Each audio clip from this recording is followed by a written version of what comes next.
What's up, Chris? What's going on? Good to see you. Good seeing you. Yeah, how are you? Doing well. Yeah, Good. I'm excited just Yeah. to see you. It's been a while. Yeah. Is this feel a little awkward? Because we're usually like behind camera, right? Yeah. But this time it's the other way. You're actually in the frame, Yep. opposed to behind the camera. So how do you feel about all that? Yeah, it's definitely new for me. I try and avoid being in front of the camera as much as possible. Yeah. I like having control, so Yeah. that's usually. Well, why do you not like prefer to be in the shot? Because you're a good-looking dude, What's the deal? Yeah, just I don't know how interesting this always is. Oh. I like finding stories out there and telling other people's Yeah. stories. So I think that's why I'm drawn to, Okay. having other people in front of Well, camera. guess what? I know that everybody has their own stories. Very true. So that's why I'm here interviewing you. And we got some stuff that, we came up together, some topics that we want to cover. Yeah. But before we do that, you want to introduce yourself? You can, that one, Sweet. or whatever, that one too. My name is Chris Toche. I'm 25 and I work part-time for a youth outreach ministry called Young Life, and I also do film and production work on the side. Sweet. Cool. How's that? Yeah, perfect. Okay. And just so people understand, like we met through a video company called Mm-hmm. Shutter and Sound, and it's a wedding company by a guy named Ryan Gilderman. He's out in Sykesville, close to me. And I think we met roughly 3 years ago, I'd say. Whatever the first Shutter Yeah. and Sound trip was, I think that was the first time we met. Okay. I think that was... But they've always had the trips annually, so what year did you come in? 2021. 2021? Okay. Yeah, COVID Yeah. was my first full year at Shutter and Sound. Oh, okay, yeah. Or the year after that.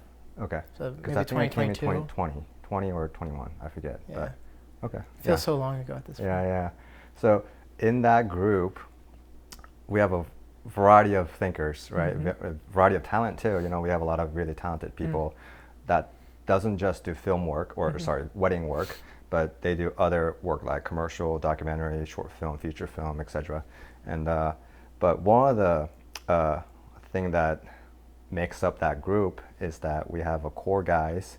So the company has around 40 some contractors, and out of that there's a core group of guys, which is about a dozen, 12, 13, sometimes 14. But then even amongst those number of guys, we have maybe 6 or 7 guys who go deep about life and existence and consciousness and religion and all these universe and God and all that heavy topics. So I think we met during that time.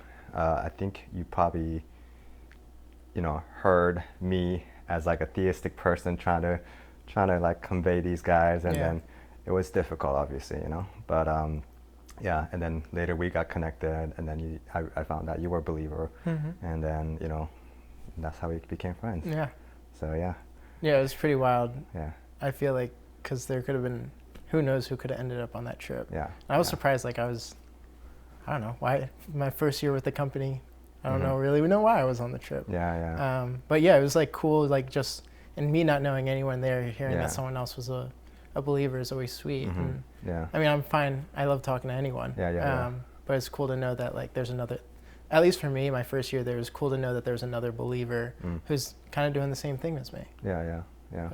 Yeah, it's becoming kind of more so rare than common, especially with how vast the world is today. But all right, so let's see. Yeah, so before we go deep, well, I mean, there's levels to that too. But just tell me a little bit about your testimony. Sure. And how you came to faith, and just take your time, by the way. So my testimony, I didn't grow up Christian. My family is, I would say, nominally Catholic. We would just go to Easter Mass, we would go to Christmas Mass as a family, and then besides that, it wasn't we weren't talking about Jesus around the table, usually not praying before meals.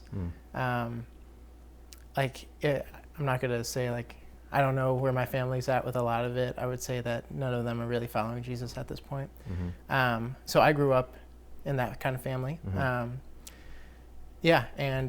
So I didn't really know, I mean, I knew of Jesus. I didn't know what impact that had on my life.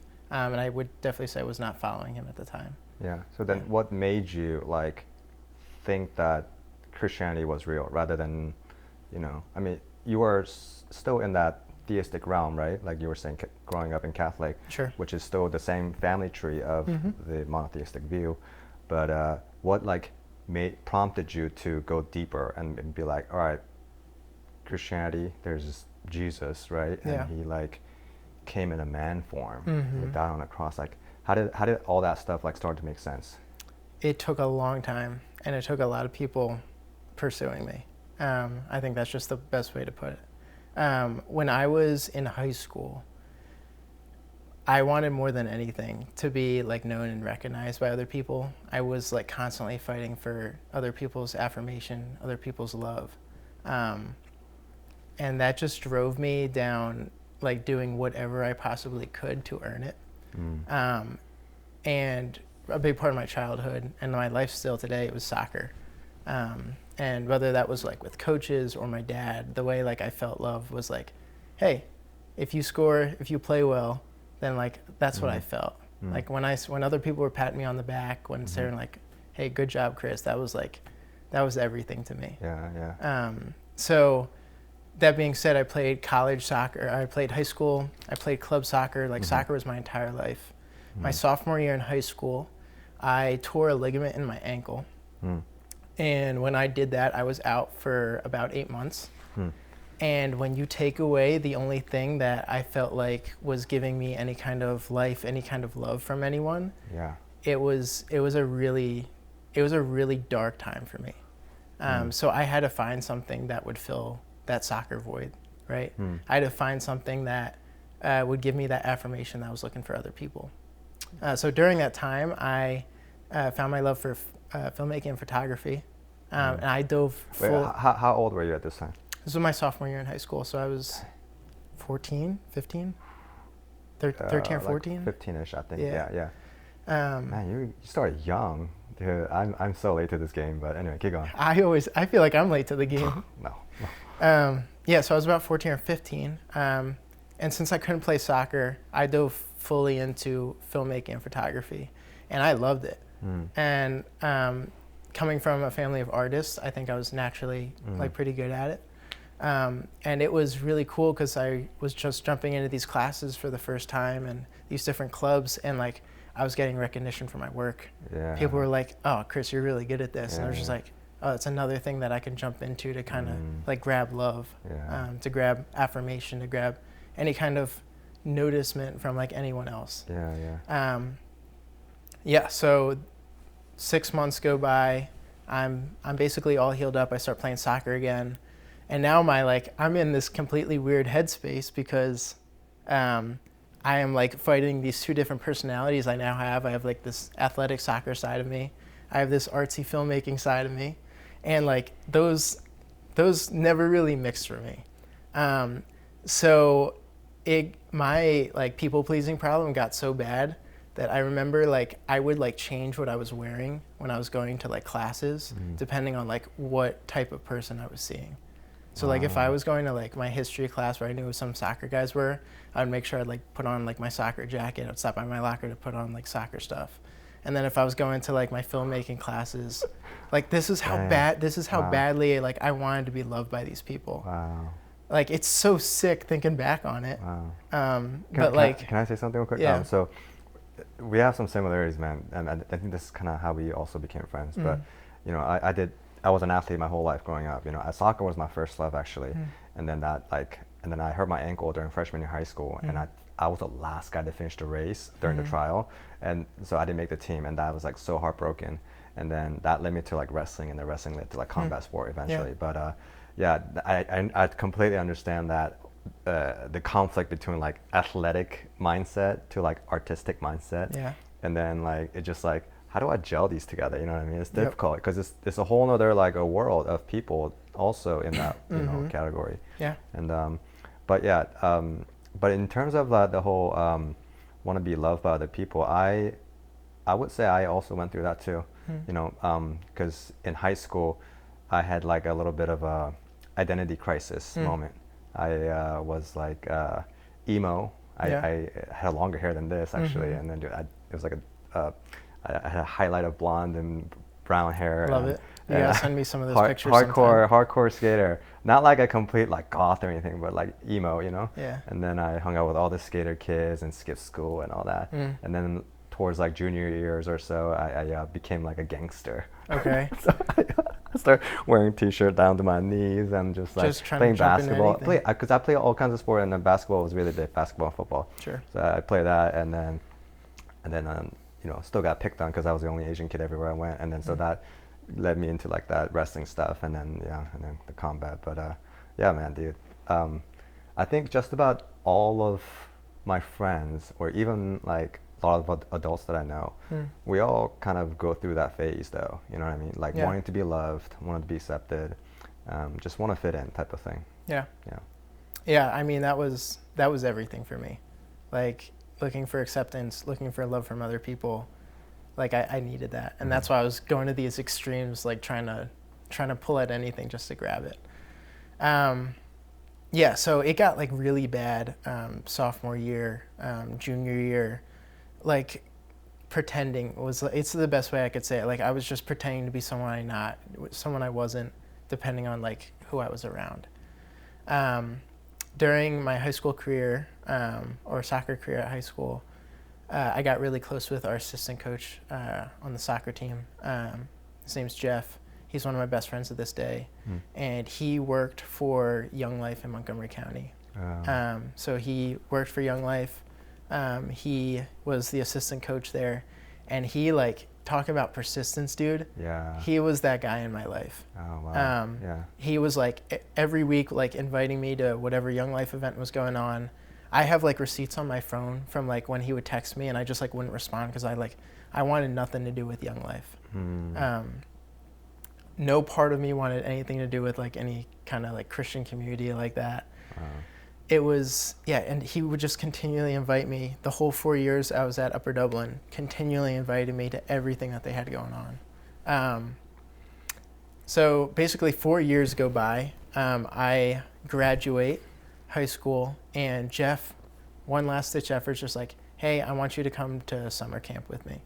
And every year Young Life has this summer camp. They advertise as best week of your life or your money back. And it's literally a multi-million-dollar resort. High school kids get to go out for a week, and they get to do, you know, parasailing and jet skiing and tubing, and you're with like a bunch of other high school kids. Yeah, it's literally the best week of your life. Yeah. And so he wanted me to get on this trip for 4 years. Every time I'd be like, no. And my senior year, he offered to pay completely for my trip. So I was just like, at that point, I can't say no at this point.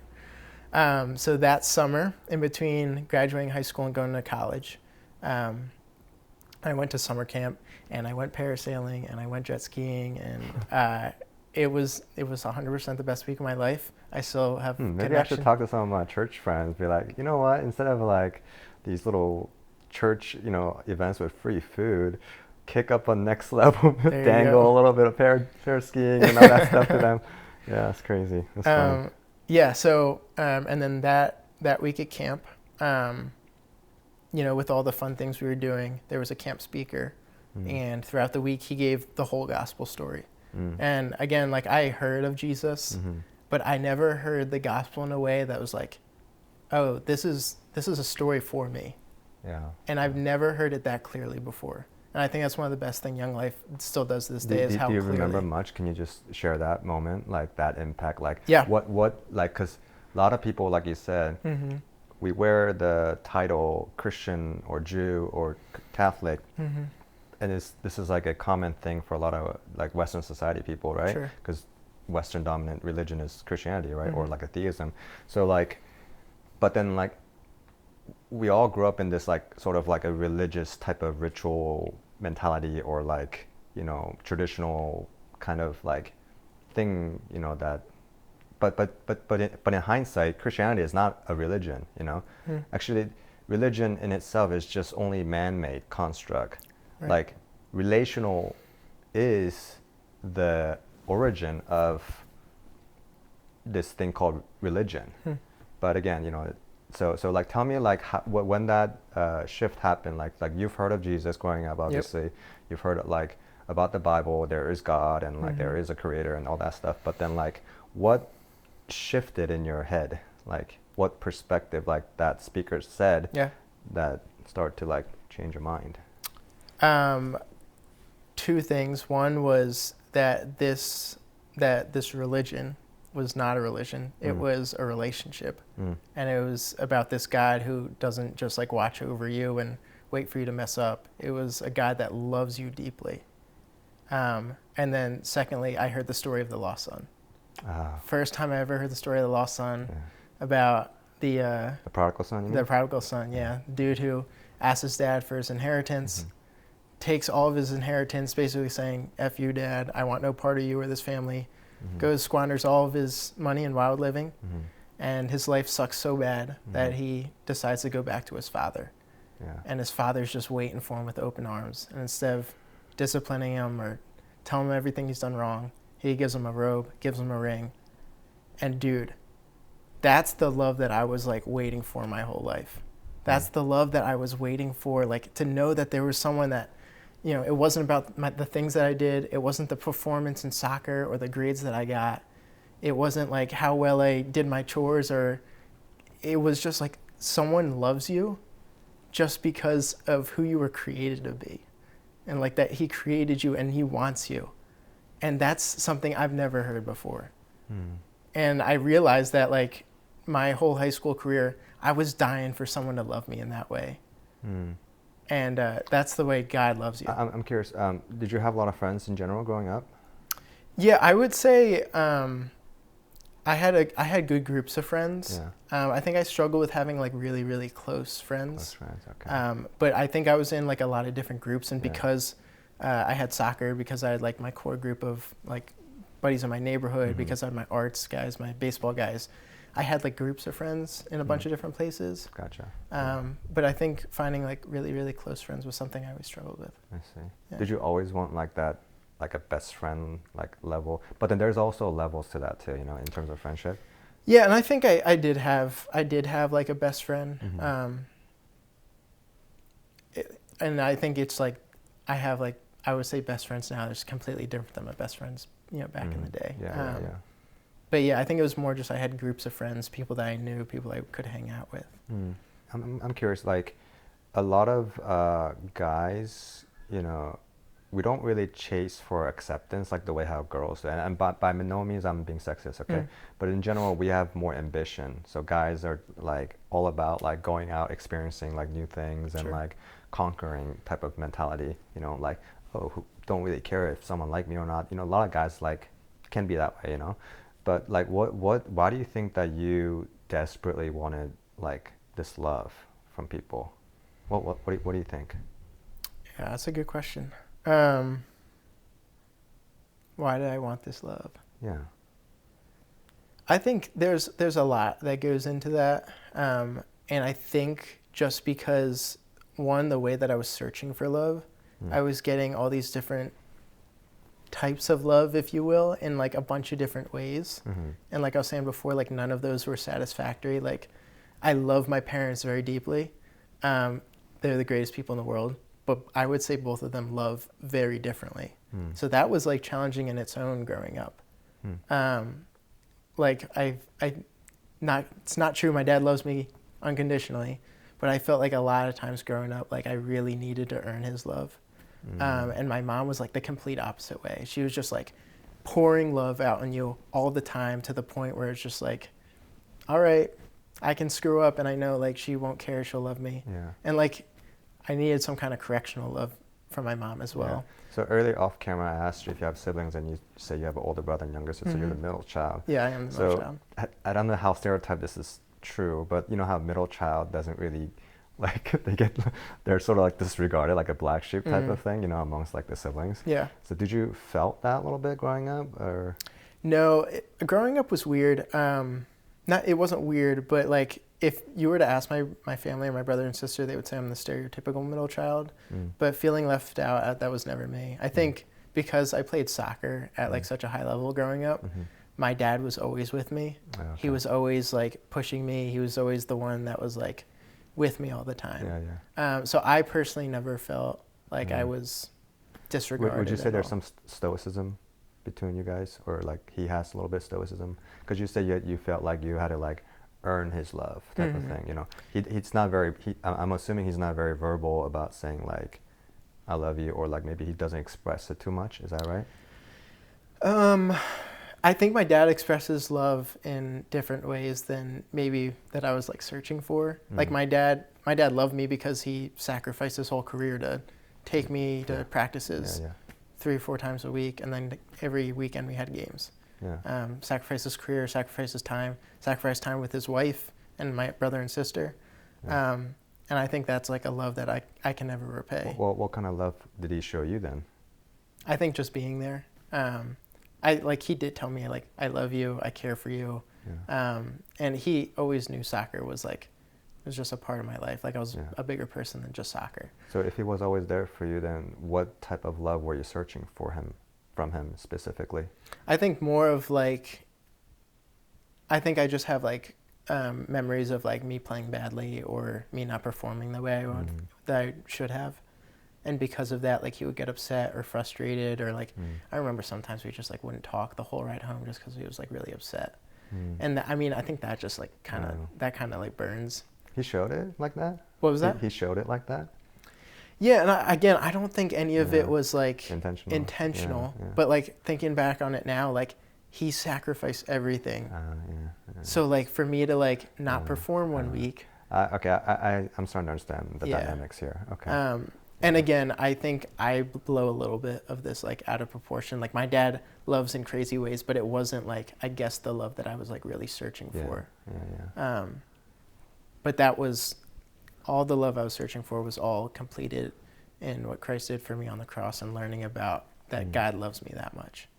So you know what's really interesting? That everyone has 2 different types of father, right? We have an earthly father, which is our biological dad. Pretty much every single person, I'm pretty sure every single person has one. Despite if that person, unfortunately, if that person was born in an orphan or whatever, was foster, that's heartbreaking. But like I'm saying, like in order to come into this world, you have to have like a biological father, right? So that's the thing that makes sense. But then we also have a heavenly father, right? Which obviously not everybody knows.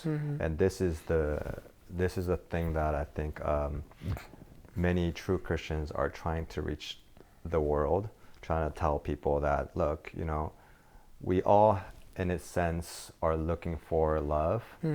And we look for love from a variety of different places. Friendship, girlfriends or girls, which we'll talk about in a minute. And then our parents. But then they all give love in a limited form because they're all humans. And so, but the relationship that is between a child to a parent relationship, that's actually a really special relationship. Because when you think about it, only you and your parents share direct blood. I mean, well, of course your sibling too, but like what I mean by is like think of it like an actual tree lineage, right? You literally come from 50% your mom and 50% of your dad. Right. And so because you inherit this, like there's like, for me, I think there's like some kind of a biological, like a deep desire that we're somewhat rooted, that we want to receive a love from our parents. Right. But because they sometimes, don't give you a particular love that you're looking for, right? And I think that could also cause a great, disappointment, I should say, Sure. And so, but so I was going to ask you this. So like we talked about friendship, we talked about parents a little bit. Growing up, were you much of a girl guy? Like, did you like chase after girls, or like how did, Yeah. No, I avoided them at all costs. Waited. Yeah. I avoided them. Oh, avoided. Yeah. Okay. They're scary, dude. Yeah? I just like, ever since like middle school, I like remember like saying to myself, man, like if I just had a girlfriend right now, my life would be perfect. Yeah. And I've said that probably way too many times. that being said, that was just not something I went after. So you didn't have a girlfriend growing up? No, my first relationship was my junior year in college. Oh, okay. So I was quite old. Yeah. Before I actually like the first date I went on was sophomore year in college.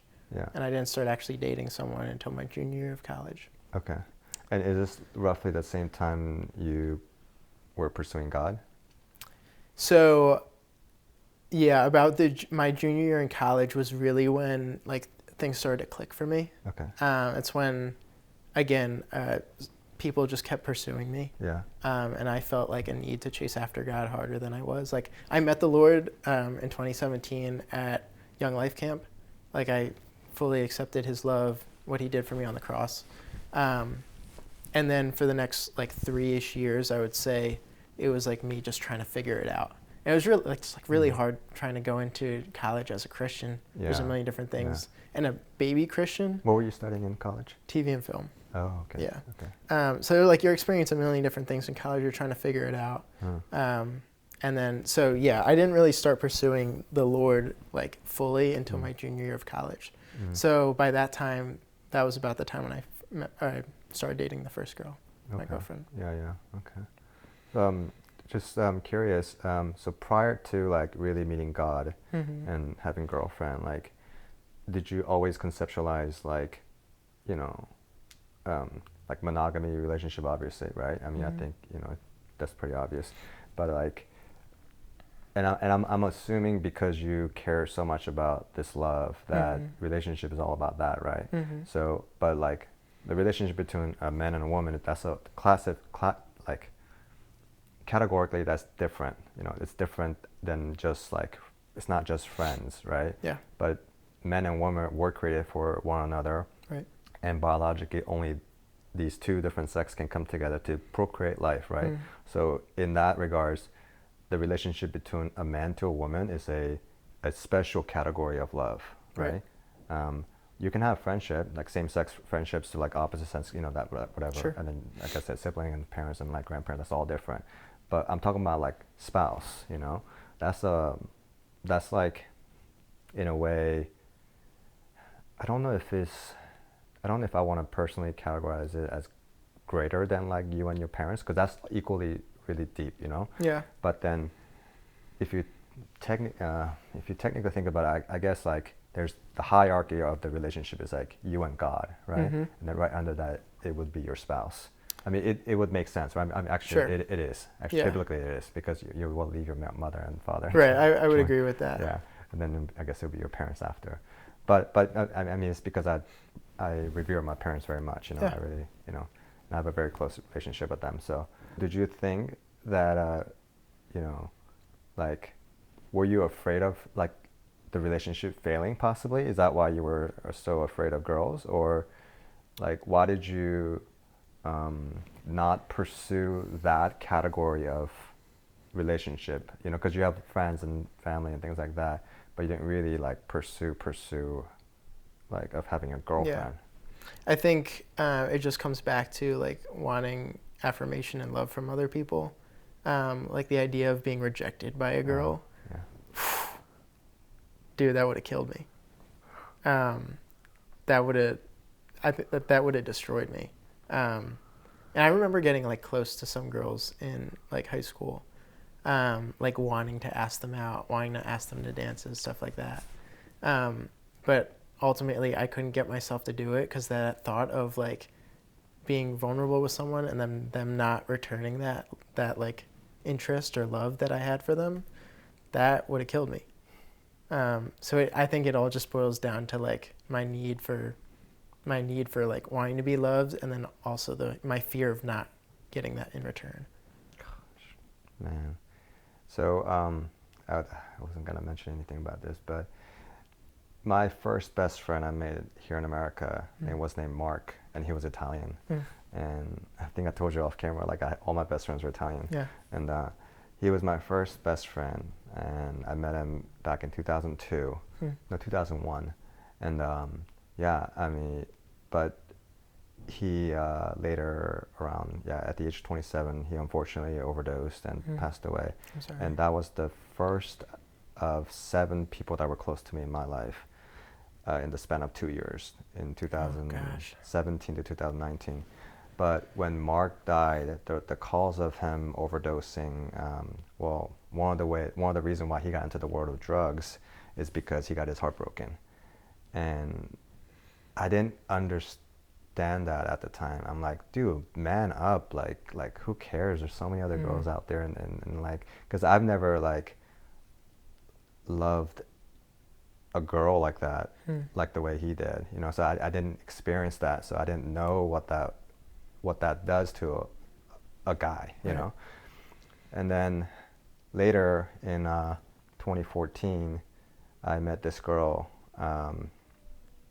at the church that I like absolutely fell in love. Like, she was like the prettiest girl I've ever seen. And of course I didn't tell her any of that stuff, but like you know how when you have a crush, you just like can't really like, you just watch them from a distance, you know. You're just But I idolized her in my mind, like without actually going and getting to know her. But I met her like families and stuff like that, and then it was just, there were so many like things that it looked good to me, you know. She loves the Lord, and she has a brother, reminds me of my best friend Mark. Her dad is similar to my dad. Her mom's similar to my mom. I mean, and they're Italians too. It's like, what the heck, you know. But I got basically rejected by her really hard in like 2021, I think. Like 3 years ago. And so I liked her for so long, right? And like, but then I was so shy. Like, Chris, I've done a lot of things growing up. I'm sure you know my story. I told you my story. I even like stepped in a foot and like fought in the cage, and like I did all kinds of like terrifying things, you know. I got over like my fear of like even the devil, and like the fear of like the tribulation, and like the mark of the beast and all that. I got over all that stuff, but just like, if there was this one thing that I couldn't get over, was the rejection, you know. And so like I got rejected hard, and I'm like, oh my gosh. And mind you, this is after I lost all my close friends and family, and then I got rejected hard. And then from that, I just like was extremely lonely. And not to mention 2 years prior to 2021, all my best friends moved out of state too. So I was like, okay. And then my church split in 2020 on top of that. So, you know, it was difficult, and I had a hard time getting over it, but I'm completely over it now. But you know, because you know, love is a choice, and you can't force love, and you know, and that's one of the greatest mystery, I suppose. I mean, no, it's not mystery. I mean, it has to be that way. But still, you know, sometimes I picture myself like, you know, that movie like Bruce Almighty, like at that time when he's like, love me, you know, like that's, I wish I could do that, but it doesn't work that way, you know. It's not. So, it's not love if it's not choice. Yeah. All right. So the next question is, as a young Christian guy in 2024, how do you feel about today's dating world? Are you hopeful that you'll find the right person? Yeah, I'm always hopeful. Always hopeful. Like obviously I wish I was married, and I wish I was having kids already. Especially like just, it's weird because even before I was like a Christian, even before I started dating girls, I remember like I always wanted to have a family, wanted to have a nice house, wanted to have kids, wanted to have a wife that I loved. Like I have conversations with my parents, like they were telling me stories of how I was like wanting that when I was like really young. It's just always been a desire of mine. So yeah, it's still a hope. I'm like 25, so I'm just so like young, dude. I'm young. I don't think there's a real rush or anything. You know, I thought I was gonna be married when I was 24 growing up. Yeah. I don't know what it was, but just 24. I'm like, I'm gonna be married when I'm 24. Mine was 23, kids by 25. Oh, dang. Okay. Though I couldn't tell you why. Yeah. Besides the fact that it's just like a desire I've had for a while and thought it was gonna happen. But yeah. That's interesting. Yeah, I mean, I got hope. I'm not like worried that it's not gonna happen. Yeah. And like I can still see the Lord developing me, and challenging me in places that like if I want to have a wife and kids, like I got to start growing in that. So I got some interesting questions, but let me write it down before I forget. Okay. Yeah. Okay. Cool. So I want to stay here for a little bit, okay? Because this is something that, like, I don't know, like, that I would want to talk about anyway. There's some things that I really want to get a little bit more personal, and that is, we live in a very visualistic world, right? So looks matter. Looks, I mean, I'm not gonna sit here and say it doesn't matter, but to be honest, like as I get older, looks matter to a degree. And when I was young in my 20s, it was all about looks, and that was one of my thing, you know, this is like a really youthful and foolish mind that I think a lot of young people are collectively like misunderstanding about the relationship, the concept of relationship. That most people, because we're such a visual animals, we first thing that we see in another person is the outer looks, outer appearance, right? So we're like, oh, and then like we have this thing called condition from society standpoint in terms of beauty standard, that we've been conditioned since we were God knows how long. Like when did you actually start to view people or girls as like, and then you start categorizing them by looks, right? Do you remember like it's sometime probably before when we were 10, right? This is how I think, like, because kids grow up and then you start develop. Because I do remember having like a little bit of crushes here and there during in the kindergarten or like when I was like first grade and stuff like that. Because that's when you start to develop, like the kids start to develop, like, oh my God, there is an opposite sex, and then oh my goodness, this girl is actually, you know, attractive, and she's, you know. But then like what I'm saying is like how do we understand what attractiveness is? You know what I mean? But regardless, as we age, we get conditioned by the society that there is a certain type of ideal beauty, right, in a woman or in a man, and so like I have my own, you know, like particular look that I like, obviously, and I think you do too, and I think it's safe to say all guys do. Just because we're Christians, like it doesn't mean that we are looking for the full package. You know what I mean? Because a lot I think my package as a Christian looks different than the full package for a non-believer. Yeah. I would say maybe the package looks different. But. Okay. Yeah. Okay. We'll come back to that. Okay. So yeah, I have really misconceptualized relationship, thinking that I only want to date, you know, this girls that have particular looks, right? And I realize how wrong I am, you know. Like, and but at the same time, there's other things, right? Obviously, when you're a believer, it's pretty important that the other person is a believer too, because that's the foundation. And I've heard all kinds of stories of, you know, a believer dating a non-believer, thinking that they can convert them or they're hopeful. Typically, it's like a girl is a believer and guy's not, or I mean, there's other way around too. But you know, and then you look at it in a long term, it's like, you know, it doesn't really work out too well most of the time, you know. And so the person comes out on the other end and they're like heartbroken, and now they're disappointed, and they wasted all those years, and now they're like bitter and angry at God, and then they just go in a hole, like they dig the hole deeper, and it's like there's that kind of cases. But I don't know, like, so I wanted to ask you, I mean, I want to ask you this particularly because, I mean, you know, I think the society would put you in a good-looking, like a model-looking figure person. I would say so. So, like, were you always aware of that, like the consciousness of like looks matter type of thing, and then because I feel like that also ties in with the way how, you know, earlier what you said about wanting to be accepted and loved, and that, because that has to do with the way how other people view you, which means that you have to be self-conscious enough to worry about how you look to present yourself to other people. So question again. So do you think about looks?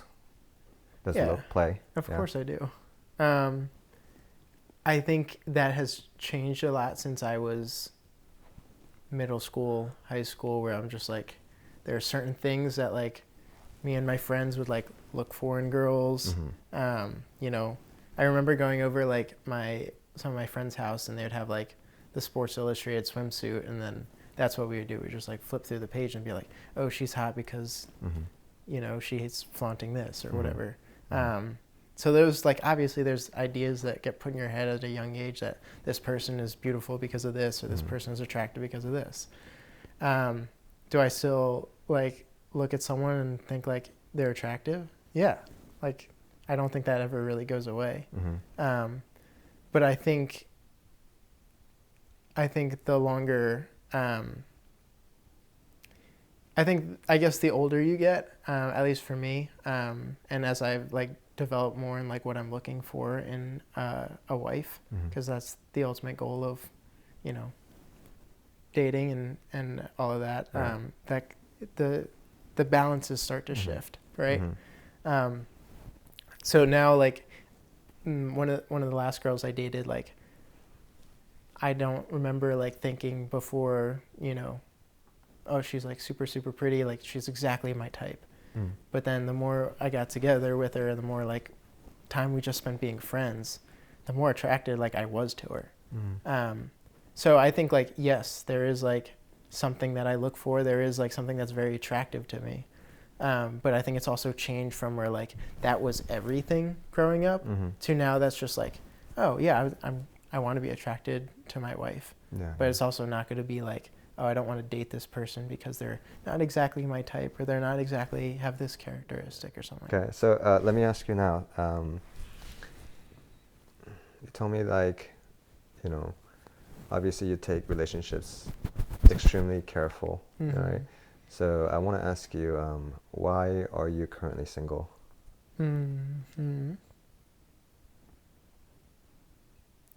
Well, probably because I'm just like so good looking. I'm really, really smart, super wealthy. Like I just can't find anyone to match that standard right now. That's a joke. Yeah, I know. Why am I single right now? So I mean, a year ago I got out of a pretty serious relationship. Fully loved this girl, and it's been one of the hardest things to move on from.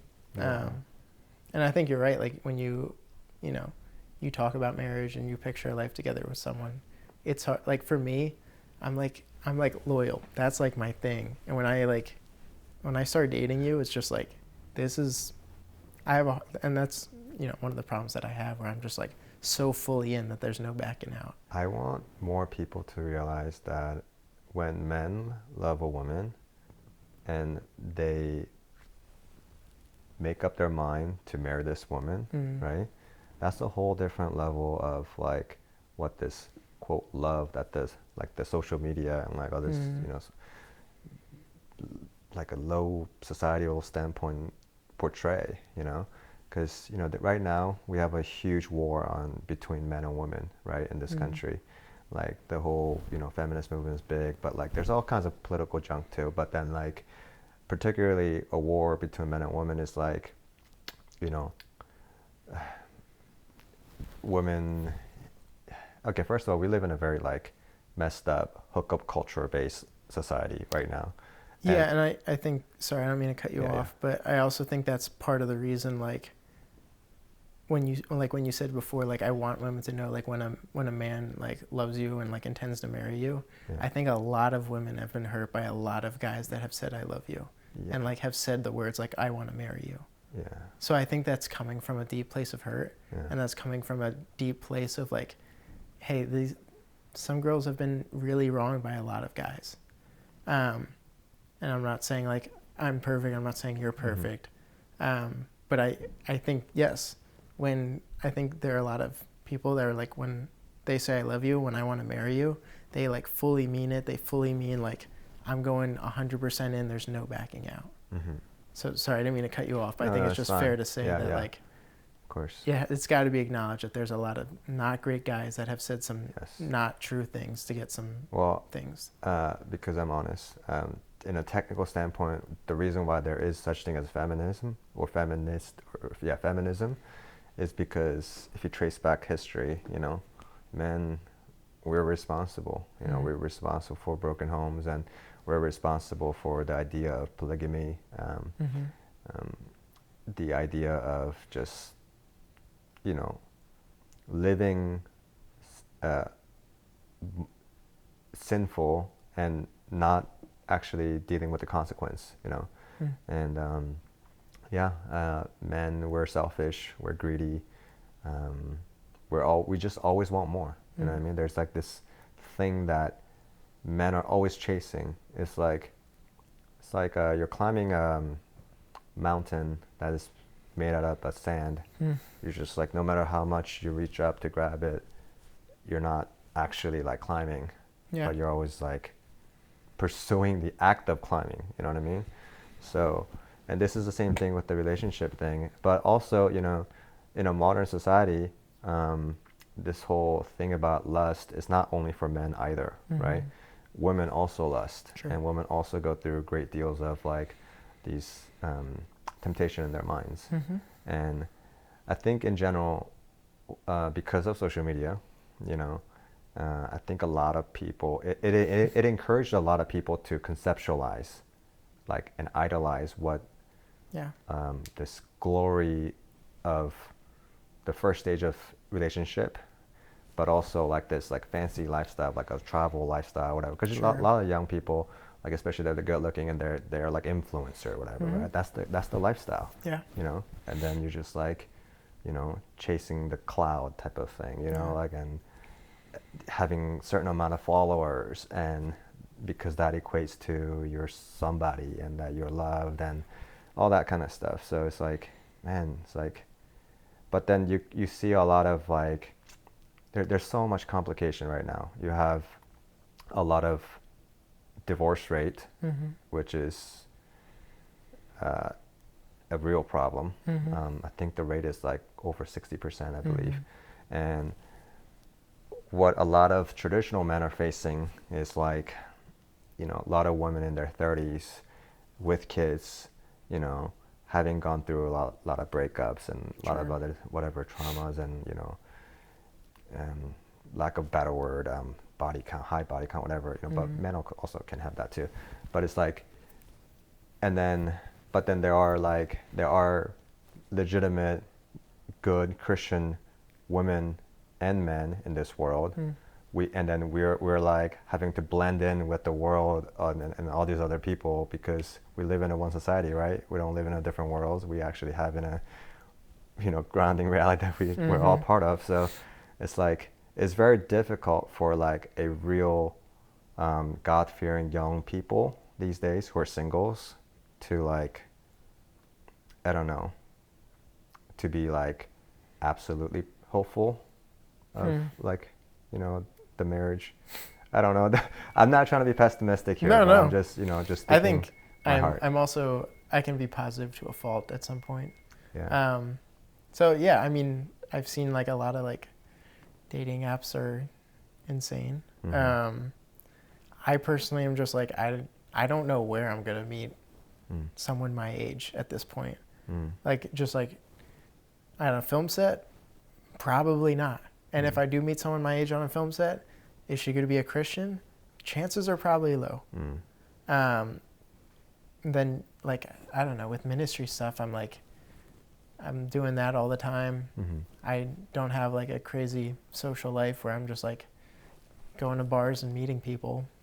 So like, yeah, I personally have no idea like how and when someone's going to come into my life at this point.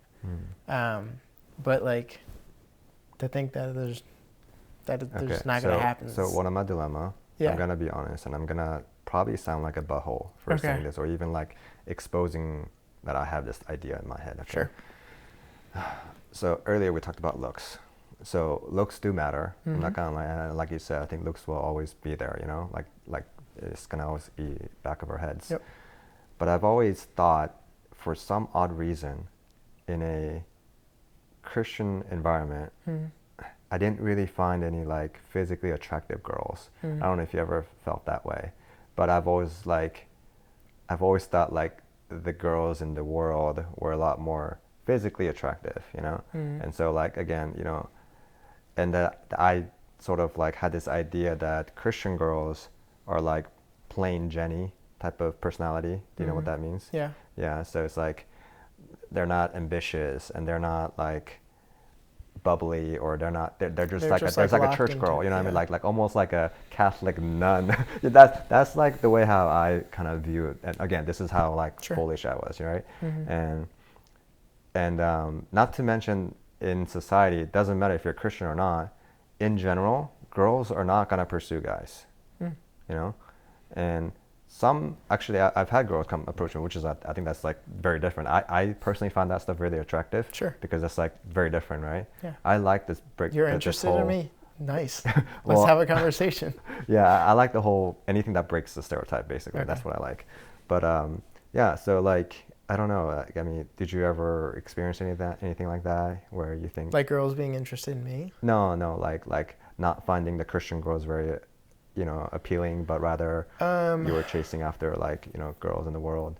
I mean, I think sometimes it can be easier to like want to chase after girls that like don't come from a Christian background. One, because I think, again, gross guys being guys, but like when you're posting certain stuff on social media and a girl is posting something that doesn't show that, it's like easier to like be attracted or think someone's attractive when they're putting their, you know, like that. I don't know if that sounds bad or not, but no, I think that's part of we're grown-ups here. We can just speak it. But no, I think there's a ton of really attractive people in my church. Yeah. I don't know if I've necessarily been like, there's no one I would be not willing to date here. But there was something that I wanted to go a little deeper while we were at that subject there. Let's do it. Because I think young Christian people, particularly, well, maybe not just Christian, but young people in general, I think they want like more honesty. Yeah. Especially from like Christian people's side, you know, because let's face it, like we all deal with temptations, you know, and one of the greatest sin or temptation is the lust, you know. I mean, lust can be in many different forms, but like a physical sense, because biologically speaking too, and I'm not using this as an excuse, right? Like, oh, guys, we're biologically, like our hormones are driving us nuts, you know?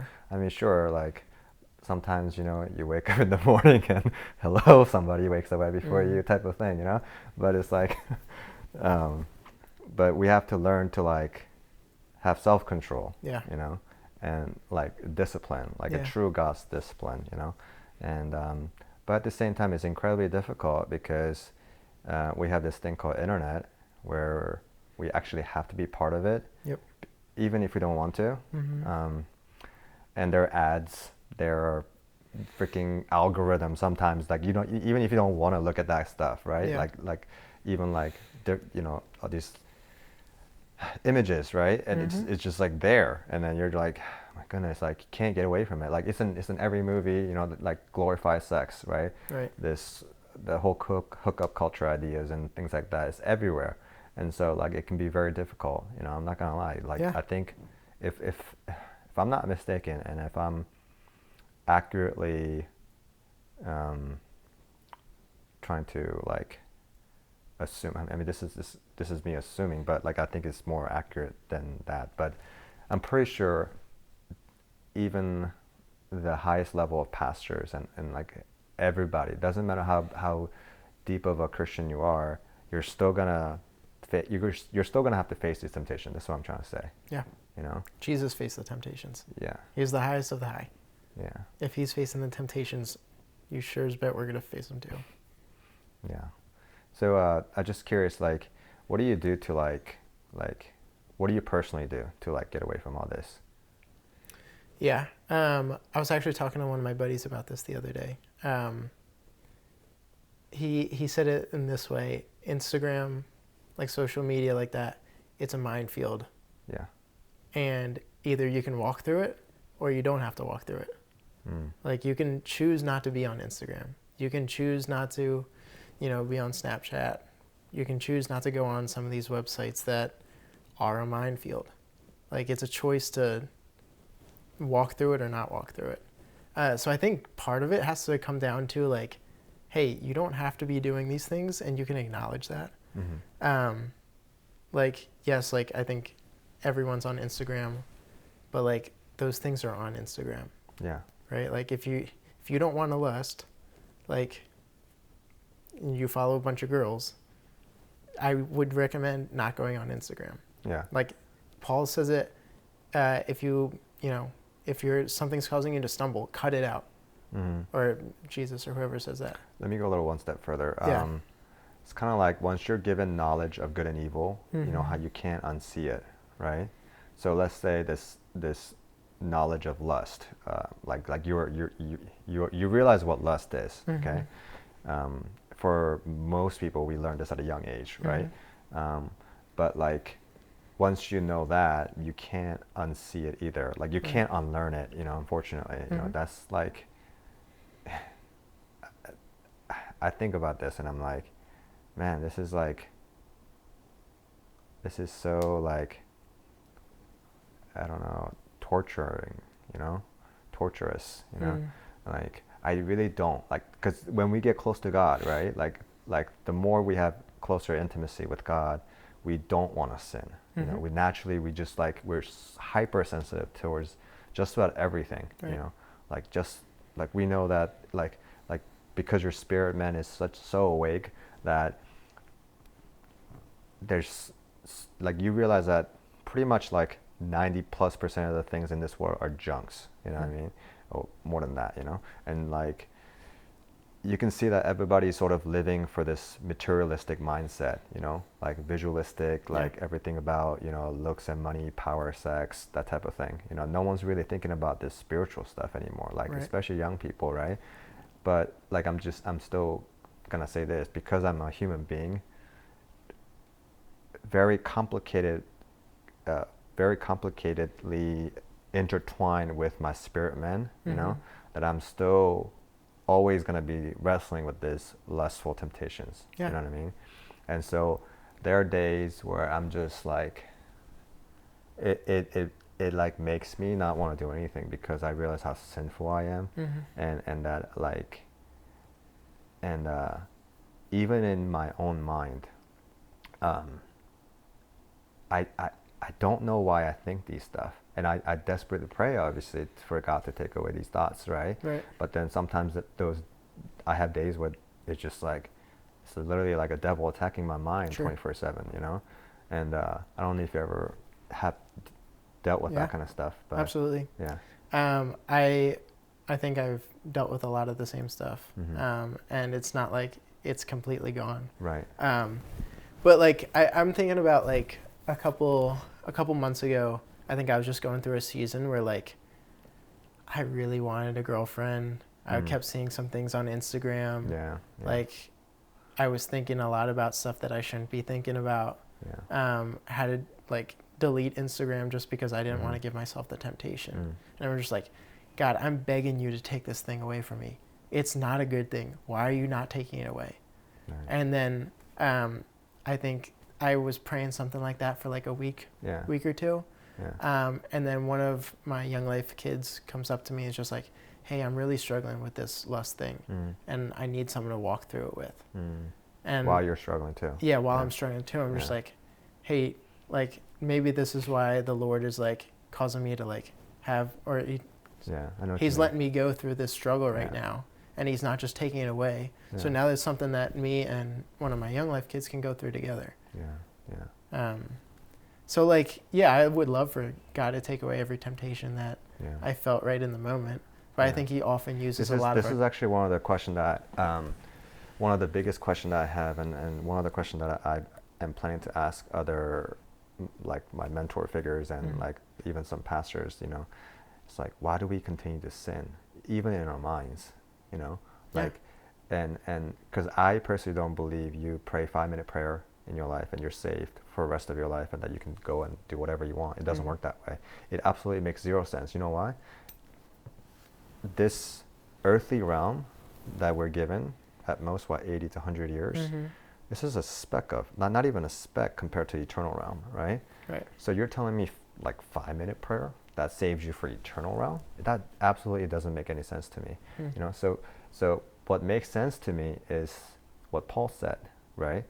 You have to carry a cross every single day, you know? But at the same time, my human side is saying, well, duh, right? But then it's like, it's so incredibly difficult. Like, again, I'm constantly clashing with my physical man is constantly clashing with my spirit man, like every day, sometimes like nonstop, you know, like sinful thoughts. It doesn't even have to be about lust. There are other thoughts that are sinful too, right? So it's like, there's that. And then like, man, like there's a saying when Jesus said, even if you look at woman lustfully, you have sin, which means that even in the mind you can sin. It's not always, the sin is not always about physical actions, right? I don't always have to go and like steal or murder somebody, you know, but like the difficult thing is like we are like constantly wrestling with thoughts in our heads, and sometimes we don't even know why we exactly have these thoughts, like, you know, and then I ask questions like, where do thoughts come from? You know, that's a great question, because nobody knows really, right? And it's like, man, it's like, I mean, there is a saying like, you are what you eat and you are what you think of, which is totally true. But like, what my question is like, what if like some of these thoughts that they just come to you like without you even thinking it? Just like the way how when you dream, right? Sometimes you dream about scenarios that you have not even imagined, right? It's completely different. Sometimes you think so much about certain things while you're awake that sometimes, you know, you dream about it. But what about the times when you dream and you're involved with a scenario where you absolutely never thought of, right? It's kind of like that with thoughts. Why am I getting these type of thoughts? I don't know, you know? Yeah. So what do you think about that? Yeah, it's a great question. I think my first reaction is it makes me think of like, you pour out what you're filled up with. So I think Jesus does say, what goes in doesn't defile a person, but what comes out. Right. Yeah. Yeah, so it's like you can have those thoughts, right? But like you acting on those thoughts, you saying those things, the hatred, the hateful things, that's what defiles you. And so I don't necessarily think like, I think we can have like lustful feelings. I think it's just like, it happens. I think it's when you start to act on those things, that's when it's, you know, that's the thing that defiles you. That's the thing that causes you to sin, or that's the sin. Right. So I have no idea where or why those thoughts come about, but I would encourage that if what you fill yourself up with, I would say that's what you're going to be pouring out. So if I'm filling myself up with scrolling on Instagram, looking at half-naked girls, I'm not going to be surprised that like later I have like a thought of, you know, lusting over a girl. Right. But if I'm like reading books, challenging myself with my friends and stuff like that, I would assume that that would cause me to think about things differently. If I'm like constantly thinking about Jesus and what he did for me on the cross, I'm going to constantly be more thankful about the blessings that I have in my day. So I don't know where those things, I don't think I have a good answer for you, like why it is like that. Yeah. But I would encourage that anyone that is struggling with something like that, pursue the good. Yeah. And I just want to say something to the camera real quick. In a church world, when your fellow believers hear the news that, oh my God, so-and-so is still struggling with lust, we must go and pray and help them. When in fact, if you were to really dissect their life too, they're also struggling. I know that. But it's like, why are they not honest with themselves? That's kind of like part of me. This is why I'm saying this in front of the camera, is because no matter how much I am pursuing the Lord with all my might, all my sincerity, I can't lie like and say that I'm perfect, right? And this is just me being just brutally honest, you know, and just again being vulnerable and just putting myself out there. And I've said this on my like first or second video of my YouTube video, like I got nothing to hide. I'm gonna share everything, you know. And so this is one of the things that I've always imagined, that I'm gonna talk about. So sure. That's why I'm bringing this sort of to light, Yeah. And it's a continuous battle every day, Sin doesn't go away. Yeah. It's something that we're going to continue to fight with as long as we're here. Yeah, yeah. And I talk about this, and I go very deep about this with my dad and like my other older guy friends, because they live longer years than me. So obviously it's only right for me to ask them about it. But I just wanted to get your take on this as a younger person, even though we're like 9 years apart. Like I still wanted to ask, So yeah. What are some of the biggest misconceptions that the world has against Christian men today? Ooh. I guess the first one that comes to mind is that Christian men have it all together and that they think we're all better than every other man or any other female or any other person that's struggling with anything. Or like we're like a monk, kind of, or we were boring. Because there are girls that think that way too, even guys, like other dudes I met like in college and stuff, like, oh, you're a Christian? Oh, dude, you can't go to party. Oh, dude, you can't go and like go to bar with us. You can't drink. You can't do this.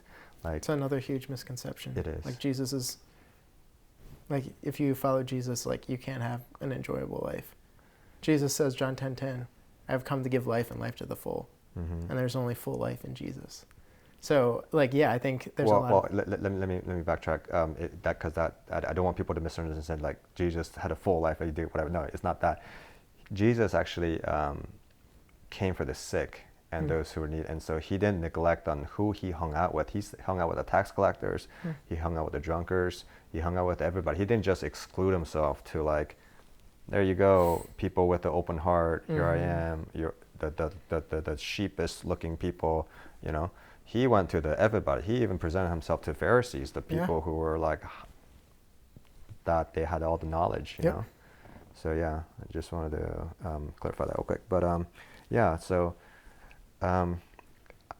if I would like the world to understand, like you said, we don't have our life together, Christian men, and just because that term Christian gets tossed around in society, it doesn't give any extra ability, like we're like some kind of superhero or like we're an invincible figure, right? We're all flesh and blood, and that we all sin. And honestly, I'm gonna say this too. Believe it or not, I would say sometimes believers lust harder than some of the worldly people. And because I lived that double life before too, where like with the same lip comes praising and cursing, and also with the same mind I can praise God of the universe and have this crazy lustful thoughts. And this is like, again, it's so crazy to think that we can be like this, And I'm not okay. I'm gonna move on, but like I'm just expressing, some of my frustration. I hope you can understand. No, I totally get it. I think that's just what I was saying before. Is like, man, I am a broken, sinful guy. Like I have bad feelings. I think bad thoughts. I try and take revenge on people that I think have wronged me. Like those things come to me every day. But just because if I say I'm a Christian, doesn't mean that I'm not doing any of those things. It's just like, I know I'm called to be different in another way, and that doesn't mean I'm better and I'm not doing those things.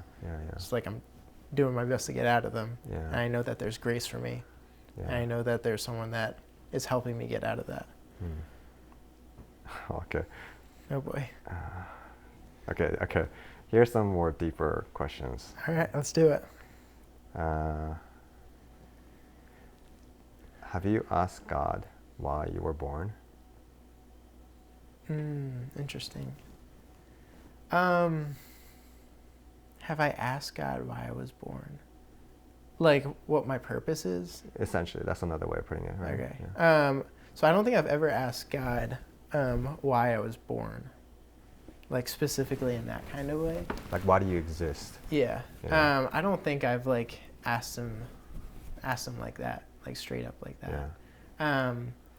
But yeah, I think I've bounced around with like, Lord, what do you want me to do? Yeah. Like, 'cause there was a long period of time that I was just like, I'm going to be a professional soccer player. That's what I'm going to do. And then that didn't work out. I was like, oh, filmmaking's my thing. He's going to use me through filmmaking. And I think he has used me through filmmaking. Yeah. But I think as you start to develop and challenge yourself and pursue God, he starts to reveal himself to you in ways that maybe you haven't seen before. And he reveals things in your heart that maybe you don't understand. And I think the more that I pursue God, the more my purpose comes out. And I think that's where I'm at right now. Is my church does a great job of keeping it succinct. It's my purpose is to know God and make him known. So I think it's clear that's what I'm supposed to do. That's what God wants me to do. And I believe my purpose is to do that through Young Life right now. Yeah, that's awesome. So when you see the youth today, of course, like if you look outside of the church world, you know, there's lots of like lost kids, right? Sure. There's lots of kids that are pretty extreme, you know, and they're pretty cunning and they know a lot, you know, like more than like when I was their age, I'd say. You know, as the generations go by, it seems like the younger generation just keep getting more savvy and more like, what's the word? Like, not exactly manipulative, but like more deceptive, you know, like they know how to like maneuver around a particular concept that is bad, you know, like so. But then when you look in the church culture, you know, like you see a lot of young kids struggling, you know, because they have to also be blended in with the world, right, at school and stuff, like public school. So I remember growing up, like me going public school my whole life, right? I never went to private school. I'm like, it feels like Thursday night was a youth, so like I'll go and like just have an awesome night, right? And then like at the end of the night, like you're so filled with the Holy Spirit, like you're just like, oh yeah, I can go. But then like tomorrow comes this Friday, and it's like during what happens during, you know, typical Friday, you know, in a weekday of school, everybody's like excited about weekend, and like there's a house party going on here and there, and then they're already like party driven, like lustful mind, and then like I have to like go and like try to like be the light for them, but then I'm the one who like getting sucked in and losing that battle, and you know what I mean. So my question is, what do you see in the young kids today that are like, I mean, do you see yourself in those kids? I mean, I'm sure you do, but at the same time, like,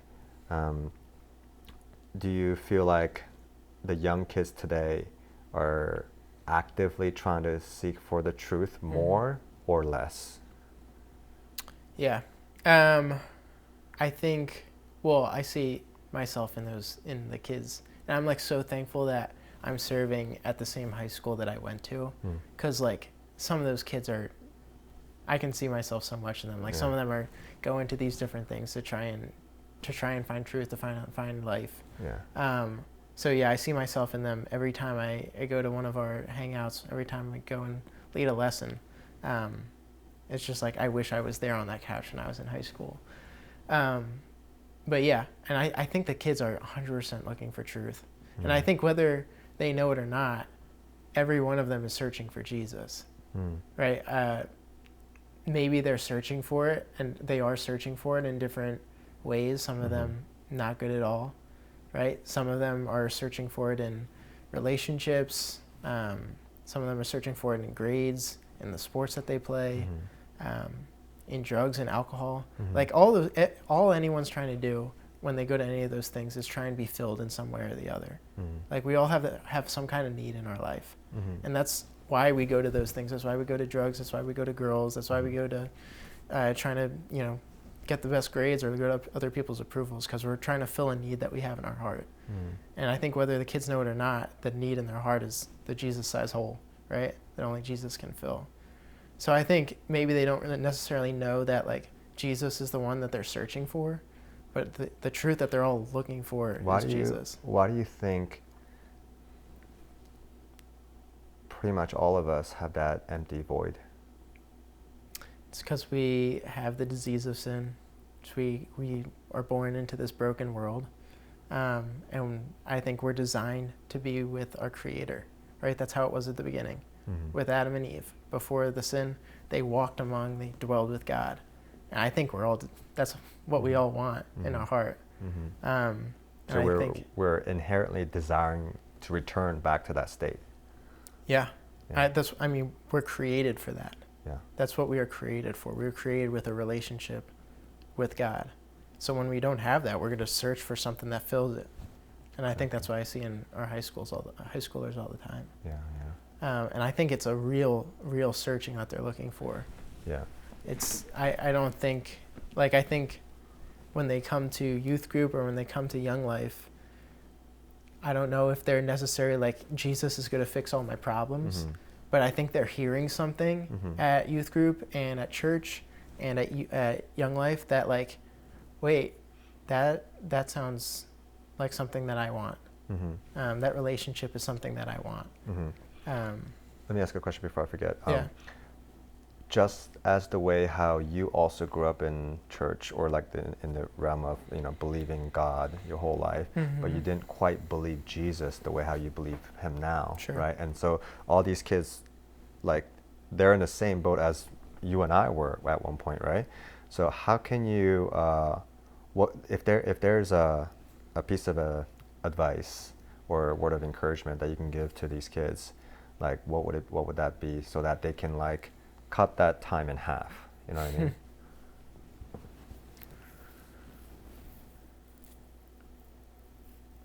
That's a great question.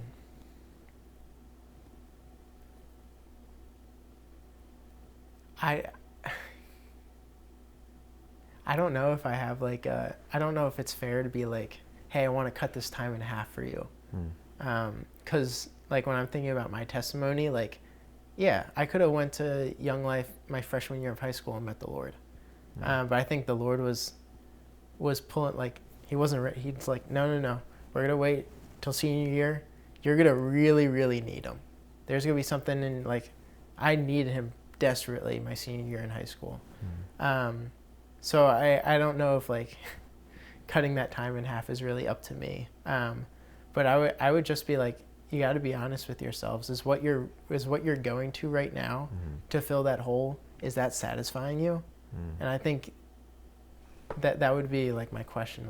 Hey, is soccer is that filling you up the way you want it to, or does it leave you unsatisfied every week? Does the drugs makes you feel good for a little bit, but what about a couple hours after the high wears off? How do you feel? I'm gonna take it up a little bit, one notch here. So even when you come into a Christian world, right, there's levels to that as well, right? Just like in any studies or anything in life, there's levels to everything. So when you come into the theistic world, right, you're a baby Christian and you don't have no idea about the church culture. You have Sure. no idea about the depth of the Bible. You don't have no idea about the character development, the subject of love, and the different attributes that God has, right? Which is you can spend your whole life just studying that alone. Right. And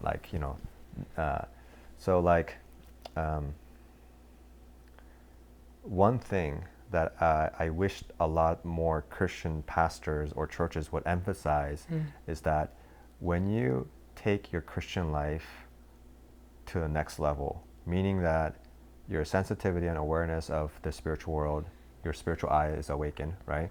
But not just that. You really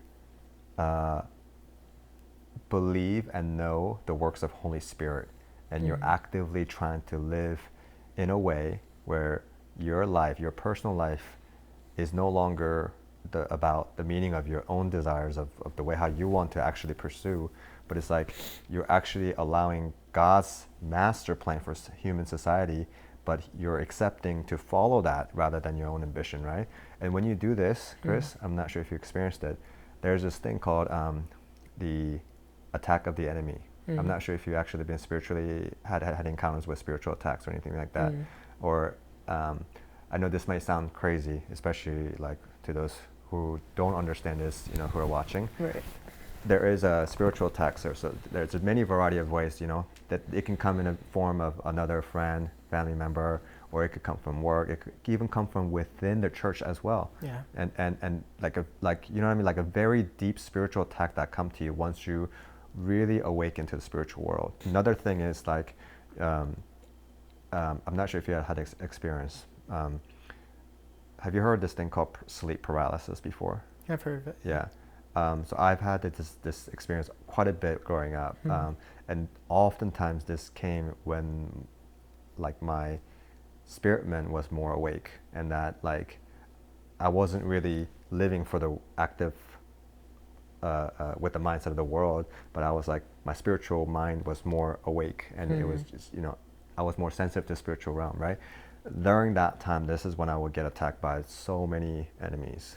Like, and another common time when I got attacked by enemies is when I go and actually minister to people. When I like go and try to witness to my best friends or some of my really close friends, I remember literally they themselves got attacked, or some kind of a freak accident happened, like rather a car accident, or it was like they fell and then like they injured, like they like their knees got messed up or something like that. Just some weird stuff. I know, but I know, again, people who watch it, they're gonna probably think like, oh, whoever, if people are superstitious about this type of things, like if they don't understand that spiritual attack is real, if they don't understand this is real, they're gonna probably think of this as like, oh my God, Paul's crazy. Like, what the heck is he talking about? Right. But have you like ever experienced that before? Yeah, I don't know if to the extent that like you have, where like people have gotten into accidents when I'm trying to do certain things like that. But I also like what comes to mind is like after I give like a club talk at Young Life, or after, we spend a couple days at summer camp, I feel like I just get like those thoughts of just like, what am I doing? I'm wasting my time here. I don't know if I'm like, if anything that I'm sharing with these kids is sticking. I don't care I don't know if they care at all. And I think those are all devices of the devil. They're just trying like, hey, you might be doing something good here, but I'm going to try and distract you from what you're doing and what can be changed in these kids' lives by what you're saying. And I'm going to put it back on you, and you're not doing anything. Focus back on yourself. And I think that's how I've seen like the devil just like twist the things that like I want to do for the kingdom to be like, oh, you're not doing anything, or like just giving me like those kinds of thoughts where just like, you're wasting your time, go back to not living. Personally, so I remember, again, when after I witnessed Jesus to some of my close friends, right, and that they accepted Jesus and they came to church and like the whole baptism and all that stuff, and then they were actually like, at one point they were actually trying to actively live their life. And again, I've witnessed like their physical life got more difficult because of that. Like rather they were being attacked verbally, to like even like just ridiculed by their other friends or like their family member. It was pretty bad, and it discouraged them really badly. And many like some of them like told me like, hey dude, maybe this isn't for me, like I'm sorry, but I'm not gonna go to church anymore. Like I remember like hearing this when I was a kid, and I was like super discouraged by that, right? But then I had some friends who like kept pushing through, and then honestly, like, so one of my best friend Mark, when I witnessed to him, right, I told him about the book of Revelation. I know it sounds like really crazy. I know that might sound like a doctrinational, brainwashing type of thing, whatever, like some of these deconstructionists might think that way, right? But because Jesus will come back, And, I mean, I know that statement, again, because my channel is not only for Christian people, I'm just thinking for other people. But like, so I had to warn my friend Mark that God will return to this physical reality for the second time, and that in the second time it's not going to be a baby form. It's going to be a judgment, like fiery eyes, swords coming out of his mouth type of king. And my intention was not to scare him. Anytime I like share like some of the really detrimental aspect of Christianity, like which is like the second coming of Jesus and like the whole judgment, right? Because nobody really preaches judgment, because it ends up like scaring people away. You know what I mean? Like, and this is a dilemma that like many pastors also have to deal with, right? Because face it, like just because you're preaching in front of like hundreds of different congregations at church, not every one of them are believers, and let alone if they were to be believer, everyone is at a different level. Yep. You know, so like it's difficult. You know, so but my thing is this: when you are witnessing to young kids, don't pull back in terms of the whole gospel, because you have to teach them about. It's not just like whoopie-doo, come into the Christian world because Jesus loves you. Like this is basic, like you know, like a very mutual, non-chastising, you know, aspect. But teach the God of the Old Testament as well. You know, the God like was very strict about particular laws, and if you didn't keep it, you were dead. Right. And this is healthy for me because it's kind of like parenting. If all you do is just tell your kid, good job, no matter what you do, right? Is that really good parenting? Yeah. It's not. Like you have to show like the full aspect of like, you know, what is good, and then you have to teach them that there's a consequence to a bad action or sin, you know. And so my thing is, again, I'm trying to summarize it. Don't pull back your punches, but again, you know, we have to be graceful, right? Because you don't want to scare, because these are like middle school, high school kids, right? They're just like, they don't even know who they are, right? Essentially, like they're still going through that like identity crisis and like stuff that we went through, you know. Right. So it's like, but again, you know, I just want to encourage you, like, speak the whole gospel. Absolutely. like the harder stuff, the soft things, you know. Milk, water, everything. That's what I'm trying to say. Yeah. One of the things I really appreciate about Young Life is that like, it's a Christ first ministry, and like, we teach the whole, like every semester we go through like a cycle of series, and we teach the full gospel message. So we go through like creation. We talk about an intro to Jesus. Then we give a couple talks about like some characteristics of Jesus. He's compassionate. He's loving. He's all powerful, right? Yeah. And like just last week, I gave a message on sin.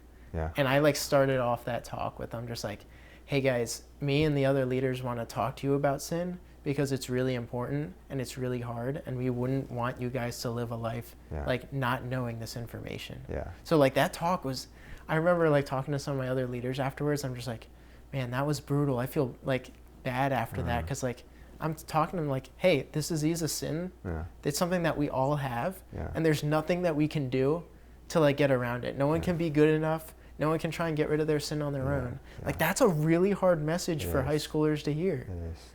So I'm thankful that at Young Life, like it's not just like, hey, we want to have fun. We're gonna sing songs and play games, but we're also gonna be talking about things that have eternal importance. So I'm thankful that I get to work for a ministry like that. Yeah. That's awesome. But yeah, I completely agree. You can't skip over the bad news and just share the good news, because there is no good news without the bad news. Yeah, telling me. Can we talk about that real quick? The subject of sin, right? Because you know, I have some friends. I have different category of friends, but I have some friends who unfortunately have deconstructed, and then I have some friends who are kind of like in the realm of like slight atheism to agnosticism, but very materialistic mind. And then I have someone like, you know, I'm not going to mention his name because I don't want to do that, but like a friend that, you know, I talk to, very heavy things. He sort of believes everything, you know, a little bit of everything. And so this subject of sin came up, and he doesn't believe in that. And it's like,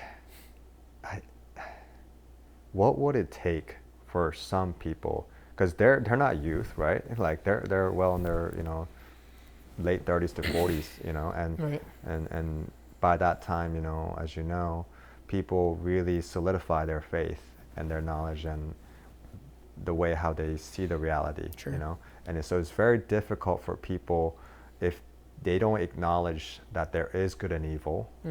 Of course, they're not going to acknowledge that there is sin. You know? Right. So how can Christians really start to like strategize, or like how can we approach these people so that we can actually get this across? Yeah, I mean, I think partly because I'm a Christian, I have a really hard time wrapping my head around that. because like go to CNN, go to Fox, ABC, go to any news outlet, turn on the news for 5 minutes. Dude, it's covered in sin. Mm-hmm. That's all that they show, right? Mm-hmm. And I don't know how you can see like those really hard things like that, how we have wars going on and not think like sin's not a real thing. They think there is no sin though, but you know that there are people who really absolutely believe that there is no sin, and they 100% believe in relativism in terms of like the way how they see the world, right?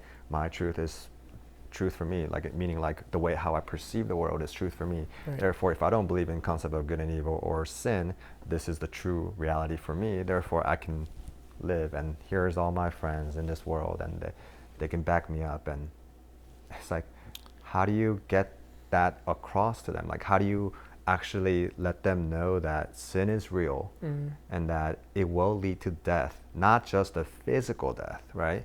But like eternal death, although in eternal realm there's no death, right? We talked about that. Yeah. How? Yeah, I mean, it just doesn't make sense to me how you could see some of the things that are going on and just be like, that's not sin or that's not evil. Yeah, but like, just because I personally I don't understand what else would that be. That's what you're saying. Like what else can you attribute those things to? And maybe they have answers to that, and I just don't know. I would, and then like to take it a step further, I'd be like, hey, let's go through your day. Let's go through everything you did today. Are there good things that you did? Are there bad things that you did? And then why do you think some are good and why do you think some are bad? Or do you just think we're all just going about or doing what you're doing just because you're doing what you're doing? Yeah. Yeah, I think it's hard for me to understand like, oh, there's no sin, when all you have to do is turn on the news, flip through a newspaper. Man, just watch how people treat each other in your day to day. I'm not sure if you're aware of this, but in a Christian apologetic realm, are you familiar with that? Yeah. So all these Christian apologetics giants like William Lane Craig to Dr. Frank Turek, John Lennox, Dr. Myers, Stephen Myers, and many more people, they debate all the time with the atheists and the agnostics and scientists and physicists to whatever other ist that is out there, right? And they try to get the message across about the concept of morality and like if the morality is truly like a societal thing, or is there a morality that is bigger than just a subjective belief, and I don't know, it's crazy to me because again, this tells me that the age really doesn't really play a factor in one's belief of accepting that there is good and evil. You could be like 90 years old with full of wisdom and you can still deny good and evil and sin, which is like mind-blowing to me, you know? But I don't know, it's like, this is one of my, deep questions that I have for other Christians too. It's like, how can we really like, what can we do to get that across? And then like, it sort of branches off, and then I have, I've already asked this to other people, but like, the whole idea of free will and determinism, right? And this idea of chosen people as well. This is a really bitter pill for me to swallow. Because when you look at the biblical history, right, Chris, God particularly chose Israelite and who really knows why God chose that particular group of people, and that whole thing is, I don't know if any of us can really understand why, right? But there is a lineage of, obviously, that Israelites, became the way how they did because it was the lineage of Adam, of course. But I'm saying, like, even the time of Abraham to Isaac and Jacob, there were many of other group of race of people that were on earth, historically speaking. Right. So like, but like either way, God chose Israelites because He promised to Abraham, of course, and then if you technically go trace back, it goes to Adam. So, but like what I'm saying is like, God has chosen particular group of people to like save, and then, and of course free will plays a factor. Okay, this is a really difficult thing, but like he loves everybody, and like, you know, Jews, right, the chosen people, right, but then when Christ came, right, he abolished every of the Old Testament law and then just gave 2 commandments, right, love your enemies, you know, right, and then love your God, right, he summed them up, everything, right, and then he called Gentiles as well to be like he opened the door for the Gentiles to accept him. So there's no longer just the chosen people thing anymore. But even in a modern day era, right, we have a vast variety of group of people, you know, just not just like ethnically, but like just like philosophically, like we have very diverse group of people, right, and a lot of them like still categorically mistake who God is, and so they don't really understand why they have to believe a God of the Bible particularly above other gods, you know. So there's that aspect, but another really difficult thing that I'm still struggling with is this idea, like even when you do come into theism, there's so many levels of like things that you can learn and go through. Like I mentioned earlier, you can be a baby Christian for your whole life and die, and then I mean I'm sure you still go to heaven, but like it's like that it just doesn't make any sense. Like shouldn't you want to learn and grow intimacy with the God of the whole entire creation, like because there's so much to learn, right? So I mean I think we're also like Jesus says you'll be judged by your fruits, right? Like living a Christian life, like you can't just like say it, like there should be outward and visible signs that you are a Christian, that you are living for God, that you're picking up your cross daily, that you're serving and loving others, and you're choosing to do that daily. So yeah, I don't know if it's, I guess I'm just talking about like the baby Christian here. I don't know if that's necessarily like fair. Like I would say like if you're a Christian, you're not just going to stay at one point.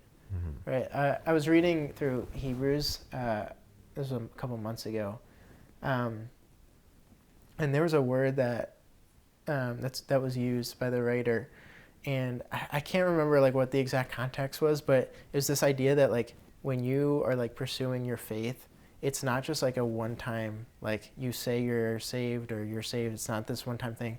It's something that you continually like develop and grow in, and you're pursuing over and over again. So I'm not really sure how you can be like a Christian and stay in this like one baby sect. And I would say that that's not what Jesus calls us to do either. But I'm just saying, you know, there are people who literally spent their whole life not progressing in faith. You know, and those are the, like, we call them Sunday goers, right? I mean, anyway, I'm just ranting at this point. At the end of the day, it's not up to us to decide who's going up to heaven or not, and thank God, because I would not be up there if that was the case. But I think just when you follow Jesus, those are some of the things that you have to think about. Yeah, for sure. What do you wish to know the most right now? What do I wish to know the most right now?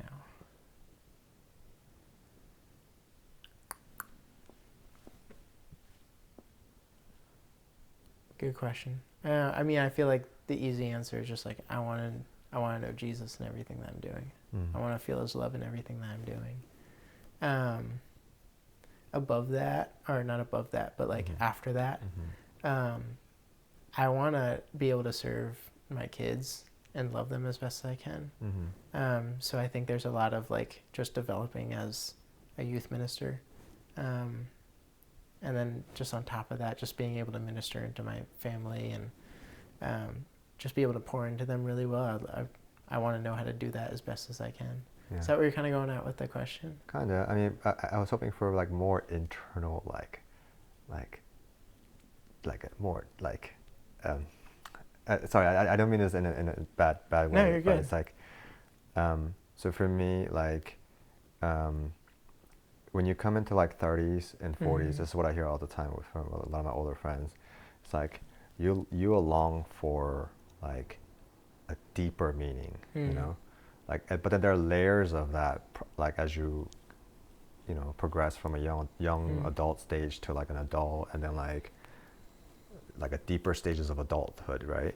So like, is there a particular like theological concept that you have been having a hard time wrestling with that you want God to reveal like to you, or is there some sort of, maybe, I don't know, for me, I have some level of skepticism towards like certain gifting of the Spirit. Like I believe all of them, obviously, but I just have a hard time believing like everybody can speak tongue, for example. That's one other thing, right? Like, because this is another hard category I want to ask other Christian older people, is that this whole concept of like, you know, speak whatever you want out loud, and then God turns out, right? Like these are some of the things I have a hard time, because I've heard what true tongue, in my opinion, that I've heard in my life, and that's when these two lady, actually one of them being my mom, the other one Miss Bonnie, who used to lead a very deep, sincere prayer every Saturday night prayer years ago. Like this is when I was in middle school, you know,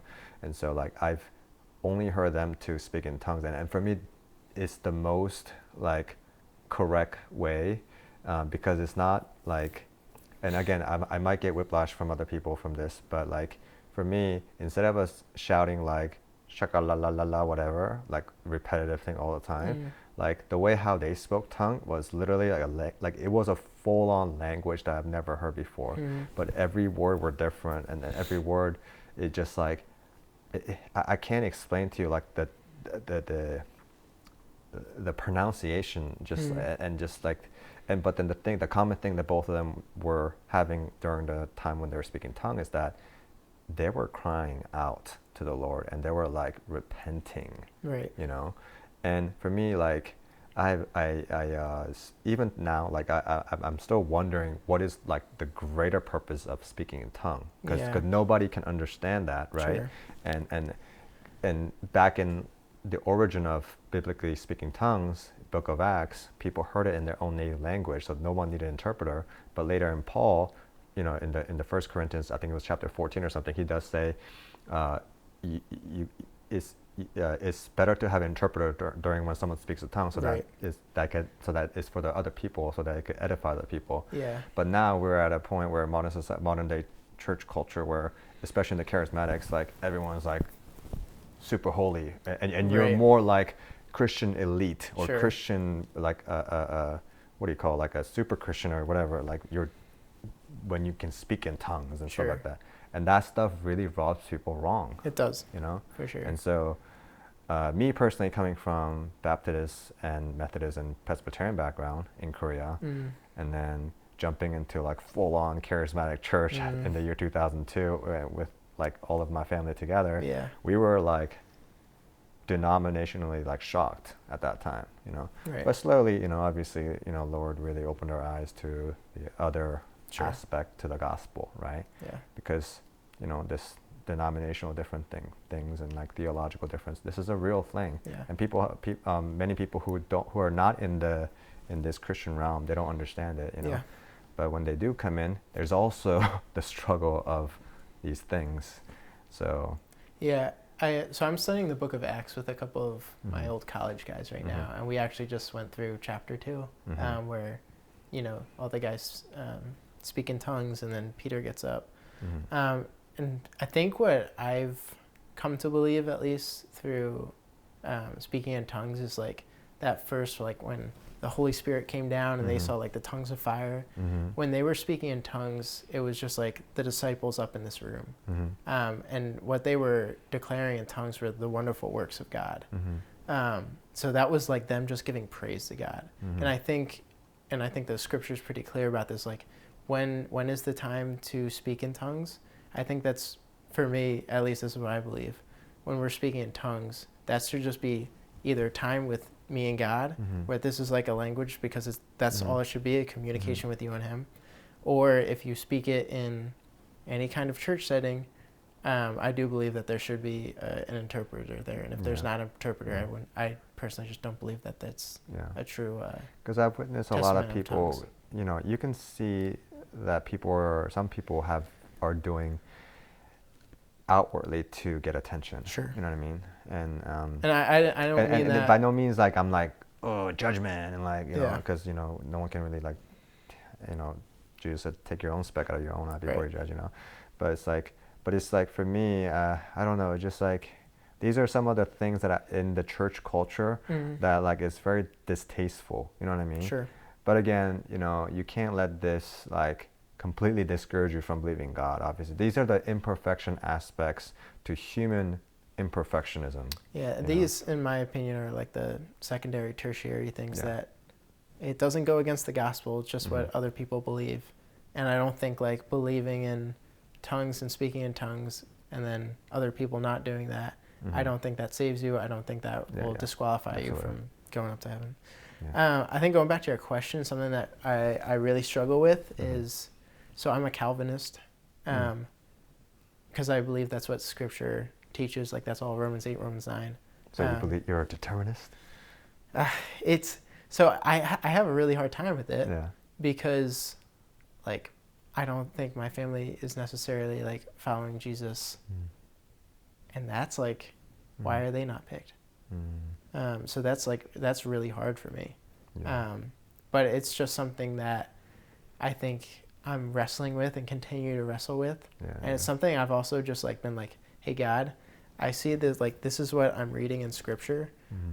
I don't like it, but that doesn't mean it's not true. So I think that's something that I would love to know more about. I would love to know like truth. Right, like good. The full truth. But I think that's probably where I lie in that theological. Man, there's so many things, man. It's not simple, is it, Chris? No.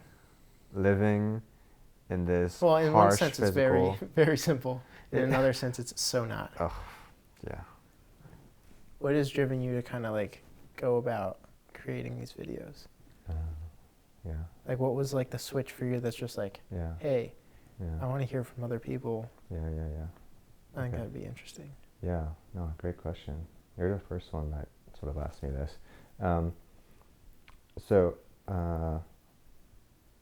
About 5 years ago, in my late 20s, I start realizing how life is so fragile, you know, because that was 5 years ago, was when I was 29, and that was the last year the seventh person that was close to me passed away. And I was like filming a lot of weddings, and I was also going to a lot of funerals, and just like it really opened my eyes to this reality, you know. And of course I grew up in, you know, a very devout Christian, right? And I knew about the different realms of, you know, physical and spiritual realm and stuff like that. But I didn't really think a whole lot about like life and death in that way, you know. And then when COVID happened, you know, gosh, it affected everybody, right? Everybody around the world. And my church splitting, and me personally stopped going to church for the first time in my whole life, you know, like literally the first time. And I wasn't deconstructing, you know, but rather I was, like you were saying earlier, I was like reconstructing like my faith, right? You know, even a lot more than I've ever done in my life. And also, when I turned 30, something really switched in me, and this might happen with you too. It was this expectation growing up of men being in their prime when they're 30 years old, right? Because this is biblical, right? And so I sort of like always wondered in my 20s, I'm like, man, what would happen in my 30s? I'm just so curious. Like, I hear like this thing called prime being tossed around all the time. Like, what the heck is that? Like, but you know, it's not just a physical like prime thing, but it's like a mental thing too, you know.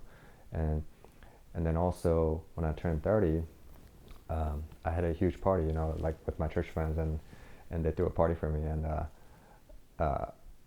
it was just like I embraced my true adulthood. I was no longer a child anymore, and I know a lot of people, especially in Western culture, like you move out at the age of 18, you know, and then you sort of like live your independence away from your parents. Right. But in like a lot of other like other culture, they really prioritize family a lot, and so you still live with your parents until you get married, type of thing, you know. And some still live with their parents even after marriage too, you know. It's kind of different, you know. But anyway, so I embraced my adulthood, and I accepted it, and that sort of took me on a deeper, profound spiritual journey, you know. And I also wrestle with this whole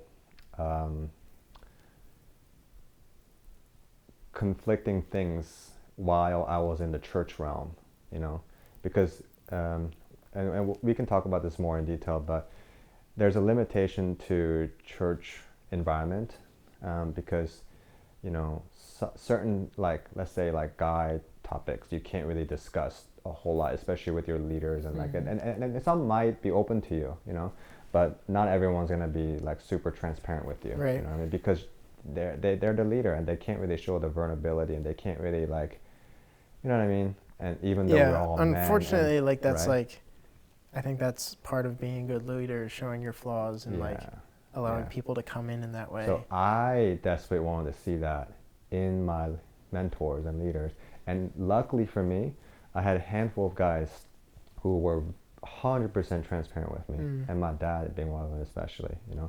I don't know anyone who is more intimate with God than my dad, you know, and I know I'm very, like, I could be biased by that because I'm his son, but like, really, like, and then I have a handful of other older mentors and older friends that, you know, that I really look up to, and they're really transparent and honest with me. So that all transpired into me wanting to take theism, and I sort of like ponder how I could, you know, minister to the world, right? Like my whole childhood was like, you know, me having dilemma about how can I really minister to people, right? You know, it's not like, hey, come to youth group and like come to youth camp, you know, like it's basic, you know what I mean?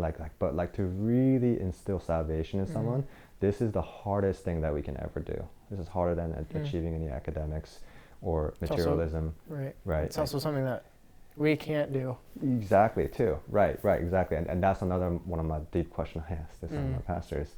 It's like, how do we know when someone's truly saved and all that, you know, that go down that rabbit hole. Anyway, so for me, I was like, man, there's certain things that Christian people are missing here when it comes to ministering to the worldly people in the modern world. Like, and because, and it's the same thing with the modern world people to Christians. Like, they think Christians are like just some sort of like a spotless lamb, and like they're like Amish people of the world type of thing. You know what I mean? They have that idea about Christians. It's true. And then guess what? If they spot a Christian who's like backsliding Christian, or like you know, a Christian who has some kind of a scandal, right? They're like, oh, all Christians, you guys are all hypocrites. Oh, you blah blah blah blah, flawed. Religion sucks and blah. You know what I mean? Like, this happens all the time. That's the whole point, dude. Right. That's why I need a savior. Right. And so I'm like, as a Christian perspective, looking at the world, they don't understand it. But then I can also see from the worldly perspective why they hate on Christians. I'm like, I'm in the middle. I'm like, there's got to be a way to like bring everybody together. And then I realized there's so many other vast different world of philosophy. There's a world of psychology. There's a world of science and physics and all kinds of conspiracy theory to propagandas and all these crazy, like even tying with politics and all these, like, so much things, you know. And then I'm like, okay, man, these are so many layers in a human realm that's really blocking their vision to understand that the spiritual realm is real. So when I understood this, and I went into the world studies like very hard. And this is crazy because growing up, I was an athlete my whole life, and I hated studying. I hated reading books. I ran away from every single book that you can possibly think of. And I hated like this concept of studying, like, not to mind you, like when I first came to the US, I knew zero English. I knew yes and no. So I come a long way, Chris. Yeah. You know what I mean? And so the fact that like I start understanding like, man, it's no longer this physical, you know, fighting and all this stuff like that, or like my athletic world of, you know, it's not that anymore. But there's a whole world of intellectual world out there. And that transpires into, you know, this spiritual battle essentially, you know. That's why we have politics. There's why there's so many variations of religions, to even within the monotheistic realm we have like Judaism, Christian, and Islam, and Catholicism. And so yeah, for me it's incredibly important for me to do this so that I can first let people know that what is in the world right now. First thing first. What I'm trying to do is like, I'm presenting different worldviews. In a way, it's like educational, right? So it's like, because without actually understanding what is there in the first place, how would you know what that is right? Yeah. So I have to present to them every class and category of different worldviews that are out there, and then I obviously, you know, go into their worlds too, because if I don't go into the science world, I'm not going to understand the scientific world, people's mind. Therefore, I'm not going to be able to truly understand where they are at in terms of like their difficult reason for not believing in the concept of faith. You know what I mean? So yeah, that's what happened. And so like about 5 years ago, you know, like that's when like my whole deep studies started. And now this is all I want to do, honestly. You know, I mean, of course, you know, I have to think about my physical human world. Sure. I like to say, you know, like tomorrow sun will come up and I have to pay bills. Sure. And yeah, you got the human things, right? You know, but at the same time, you know, this realization of eternal realm is more real than ever. I have to tell people, you know, I have to. And this isn't a game. You know, this is not a video game. This is not some sort of a theoretical, you know, simulation, right? It's not.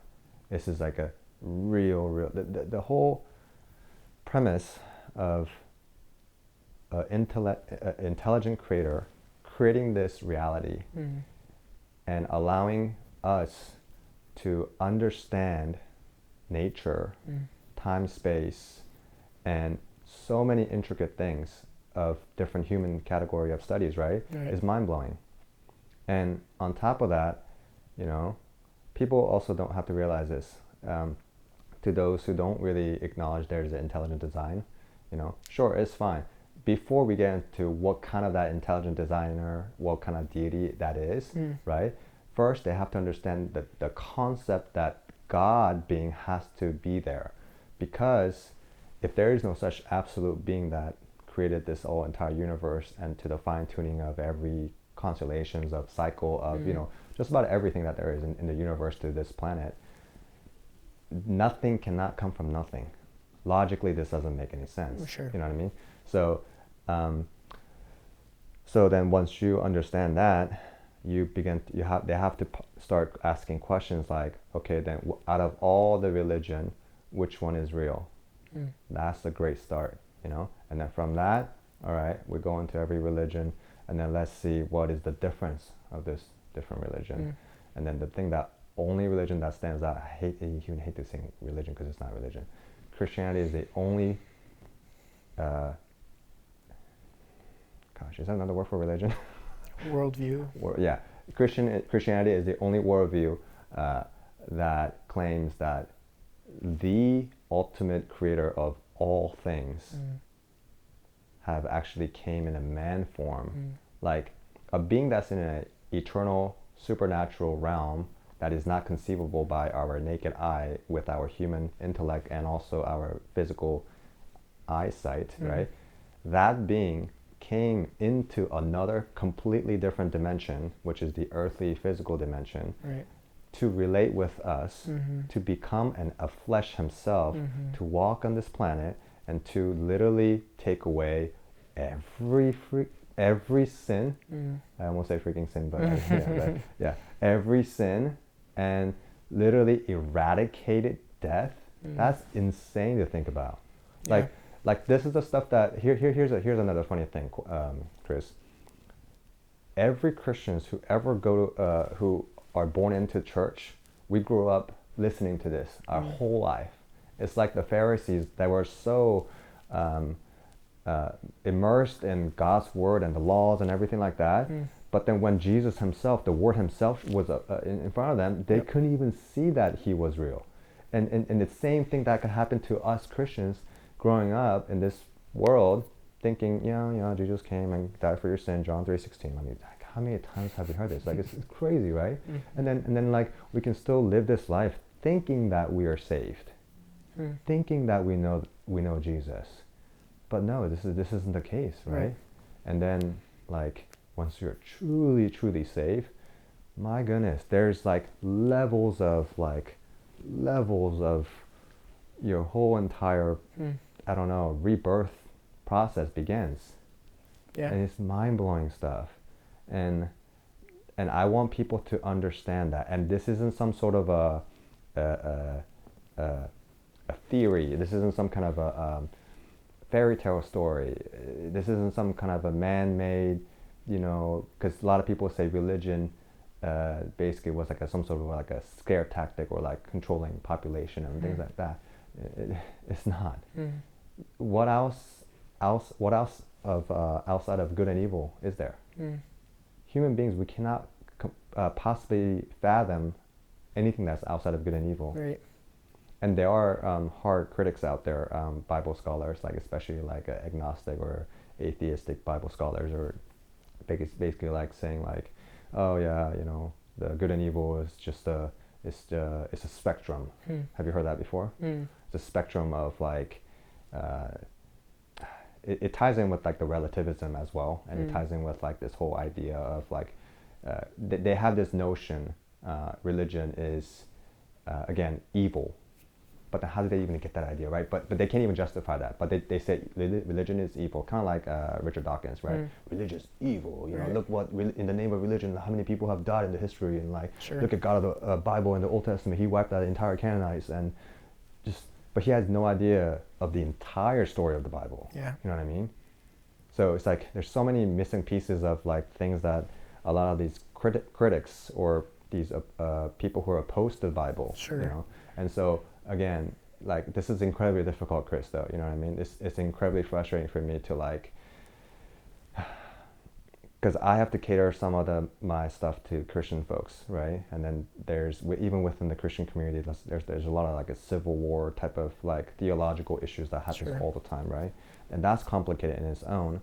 But then there's also like outside battle, right? Like if you look at the world, anything that's out of Christianity is honestly it's all opposing to Christianity at the end of the day. Those people may not say that it is, but it is, right? Because what we're trying to say about the ultimate reality is completely different than what these people say.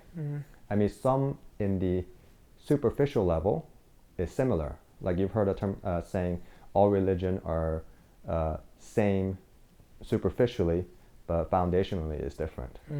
It's true. Christianity is foundationally completely different.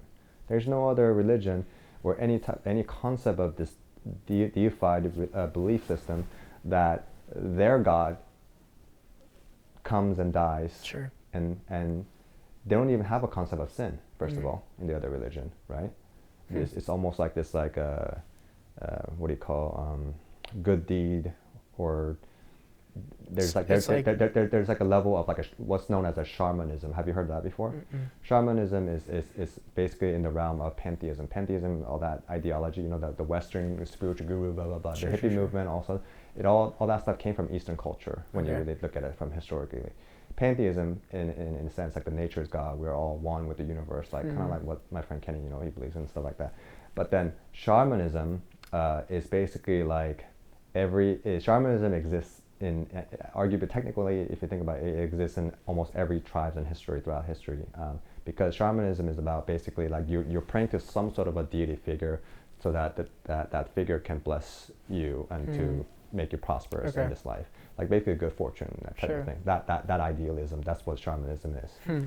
So, but again, that is just praying to whoever, like, idea, right? It's not, they don't even like trying to figure out, like, they don't even understand, like, you can't have multiple deity figures and they all be true either. You know, that again, this directly goes against the law of non-contradiction, and like, you know, you just can't have in any history, you've never seen a country that has multiple kings, right? You can only have one king per country. It doesn't. It does. You can't have two countries. That never worked out, you know. So if and like the little God doctrine is almost a similar thing. Like basically where they believe basically all these like ideas of God, and they are all like this ruler of whatever. But what Christians are saying is that no, we have our God of the Bible is the God of all gods. It says Lord of all lords, King of all kings. And again, I still don't think, as bluntly as that statement is, people still don't understand it, which is another mind-blowing thing, you know? And so again, so I'm like, man, I have to go into this realm, because there's so many lost people in this world, Chris. So many incredibly lost people everywhere.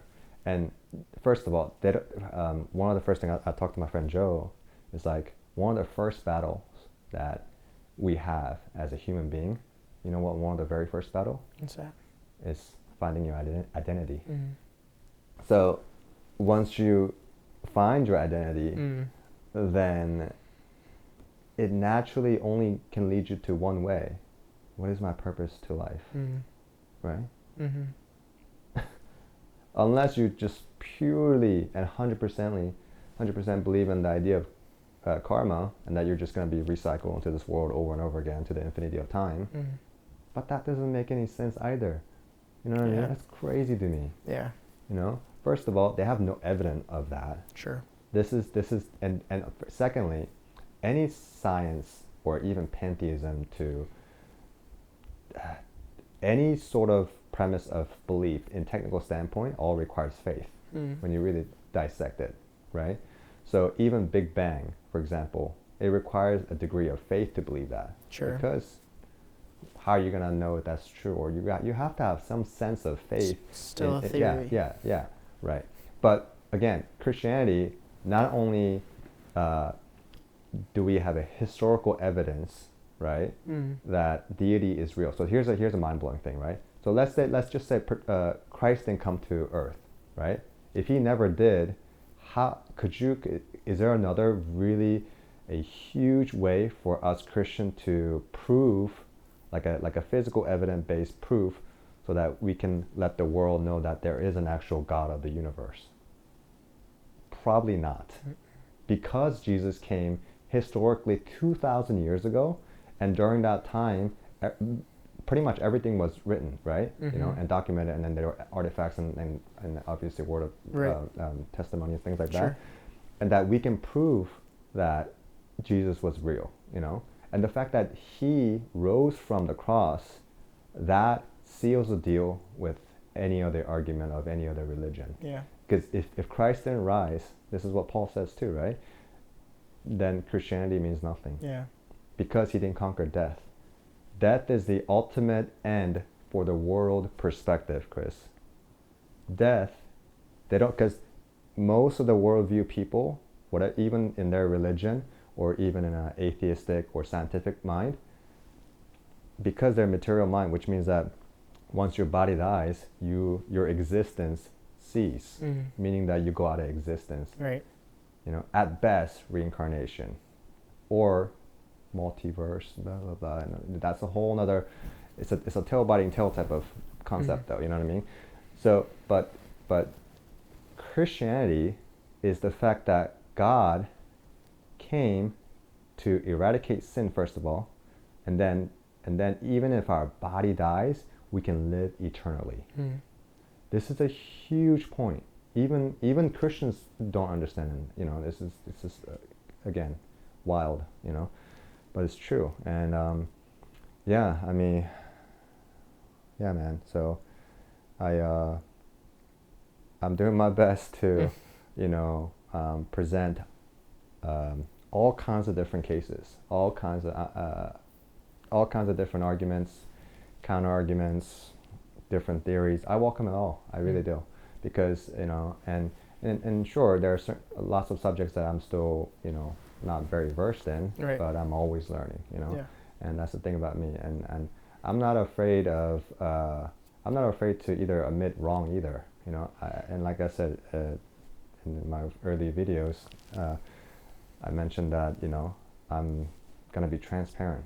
I'm willing to share my imperfection, my flaws, and I purposely said that publicly because, first of all, not only is it important that everything that I talked about moments ago, but it's like, if the world truly wants to see if Christianity is real or not, they're not seeing Christian person coming out and like openly sharing their flaws and their temptations and their sin and stuff, Right. Because again, in the world of Christianity, you have to keep your certain persona, you know what I mean? Mm-hmm. And then because once that persona gets damaged, like your reputation goes out the window amongst your other Christians.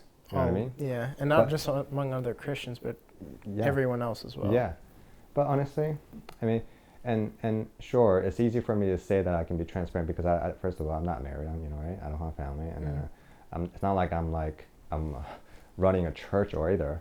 And to be honest, I don't know if I could ever have the guts to be a pastor or anything like that. I mean, who knows? I don't know. But it's just like, so I get it from their point of view. Paul, you're a single guy, you can do all this, and that's fine. So, but I think if I'm doing something like this, I think people would want to see transparency anyway. So that's what I'm gonna do. Yeah, and authenticity as well. Yeah. I think those are most two biggest things people are looking for in anything. And don't get me wrong, Chris. So far, I've only shown like my serious side, or like this like theological, like philosophical. Oh my God, Paul, why you always like so thinking like, so deep? You're going so deep all the time, bro. Like, why can't you just be human? And believe me, I have a really immature side. I really do. You should see me with some of my other friends, and I'm sure you will see that side of me as we get closer. Yeah. So, and I'm not afraid to show my cards, Chris. I'm really not. Because at the end of the day, I mean, life really is short. And I'm not just purely saying it from a worldly perspective there, but life really is short. At the same time, as much as I want to share my deep aspect of who I am with my friends and to the world, I believe in other element of relationship that is very beneficial, such as like humor, right? Just being guys, and just understanding each other. And like, if a friend is not a friend, how could they ever bring down their walls to like show the other friend their other inner side? Sure. You know what I mean? So I'm always open book, and I think this is why a lot of my friends have said that it's very easy to talk to me because because I'm just like, dude, what do you want to talk about? Okay, tell me tell me where you are today, and like tell me how deep or how shallow that you wanna be, and I'll meet you right there. Right. So. Sorry about that. No, it's okay. But anyway, is that our? I think that's might be the cue, but. Okay. That was good. Yeah. I feel like you have a million different sound bites just from that one question. Yeah, thank you. I feel like that could be like, you can cut that up into like 10 different spots to like introduce like what we're doing or what you're doing. That was all from your brilliant question, Chris. Just asking what you're doing here. Yeah, thank you. Why are you in my home? Alright, awesome. All right, man. Hey, seriously, thank you, Chris. Yeah, absolutely. Man, we're gonna do this again. Yeah, and absolutely. Honestly, this is what I want. I wanna start increasing like having like a round table kind of thing. But we're gonna need more cameras, obviously, and just some more mics and stuff. Well, I got 3 other ones in suitcase over there. This is why you need to have a video friends that are Christians. Yes. Yeah. That's exactly why. My master plan. He's got me. I got you and my other friend Carlo, Yeah, there you go. Yeah. Between us, you can have a 20-person round table. Yeah, that's awesome. Yeah, and we're all Sony shooters too. Oh, brilliant. Perfect. Everyone will shoot us Signature and we'll be good. All right. Just imagine the file size though. Oh, brother. I don't even want to know what 2.5 hours, 3 hours. Yeah. It's usually like 400 to 600 gig. Yeah, that sounds about right. It adds up quick though. Yeah. Yikes. All right. All right, let's grab some dinner. Sweet. Thanks, Chris.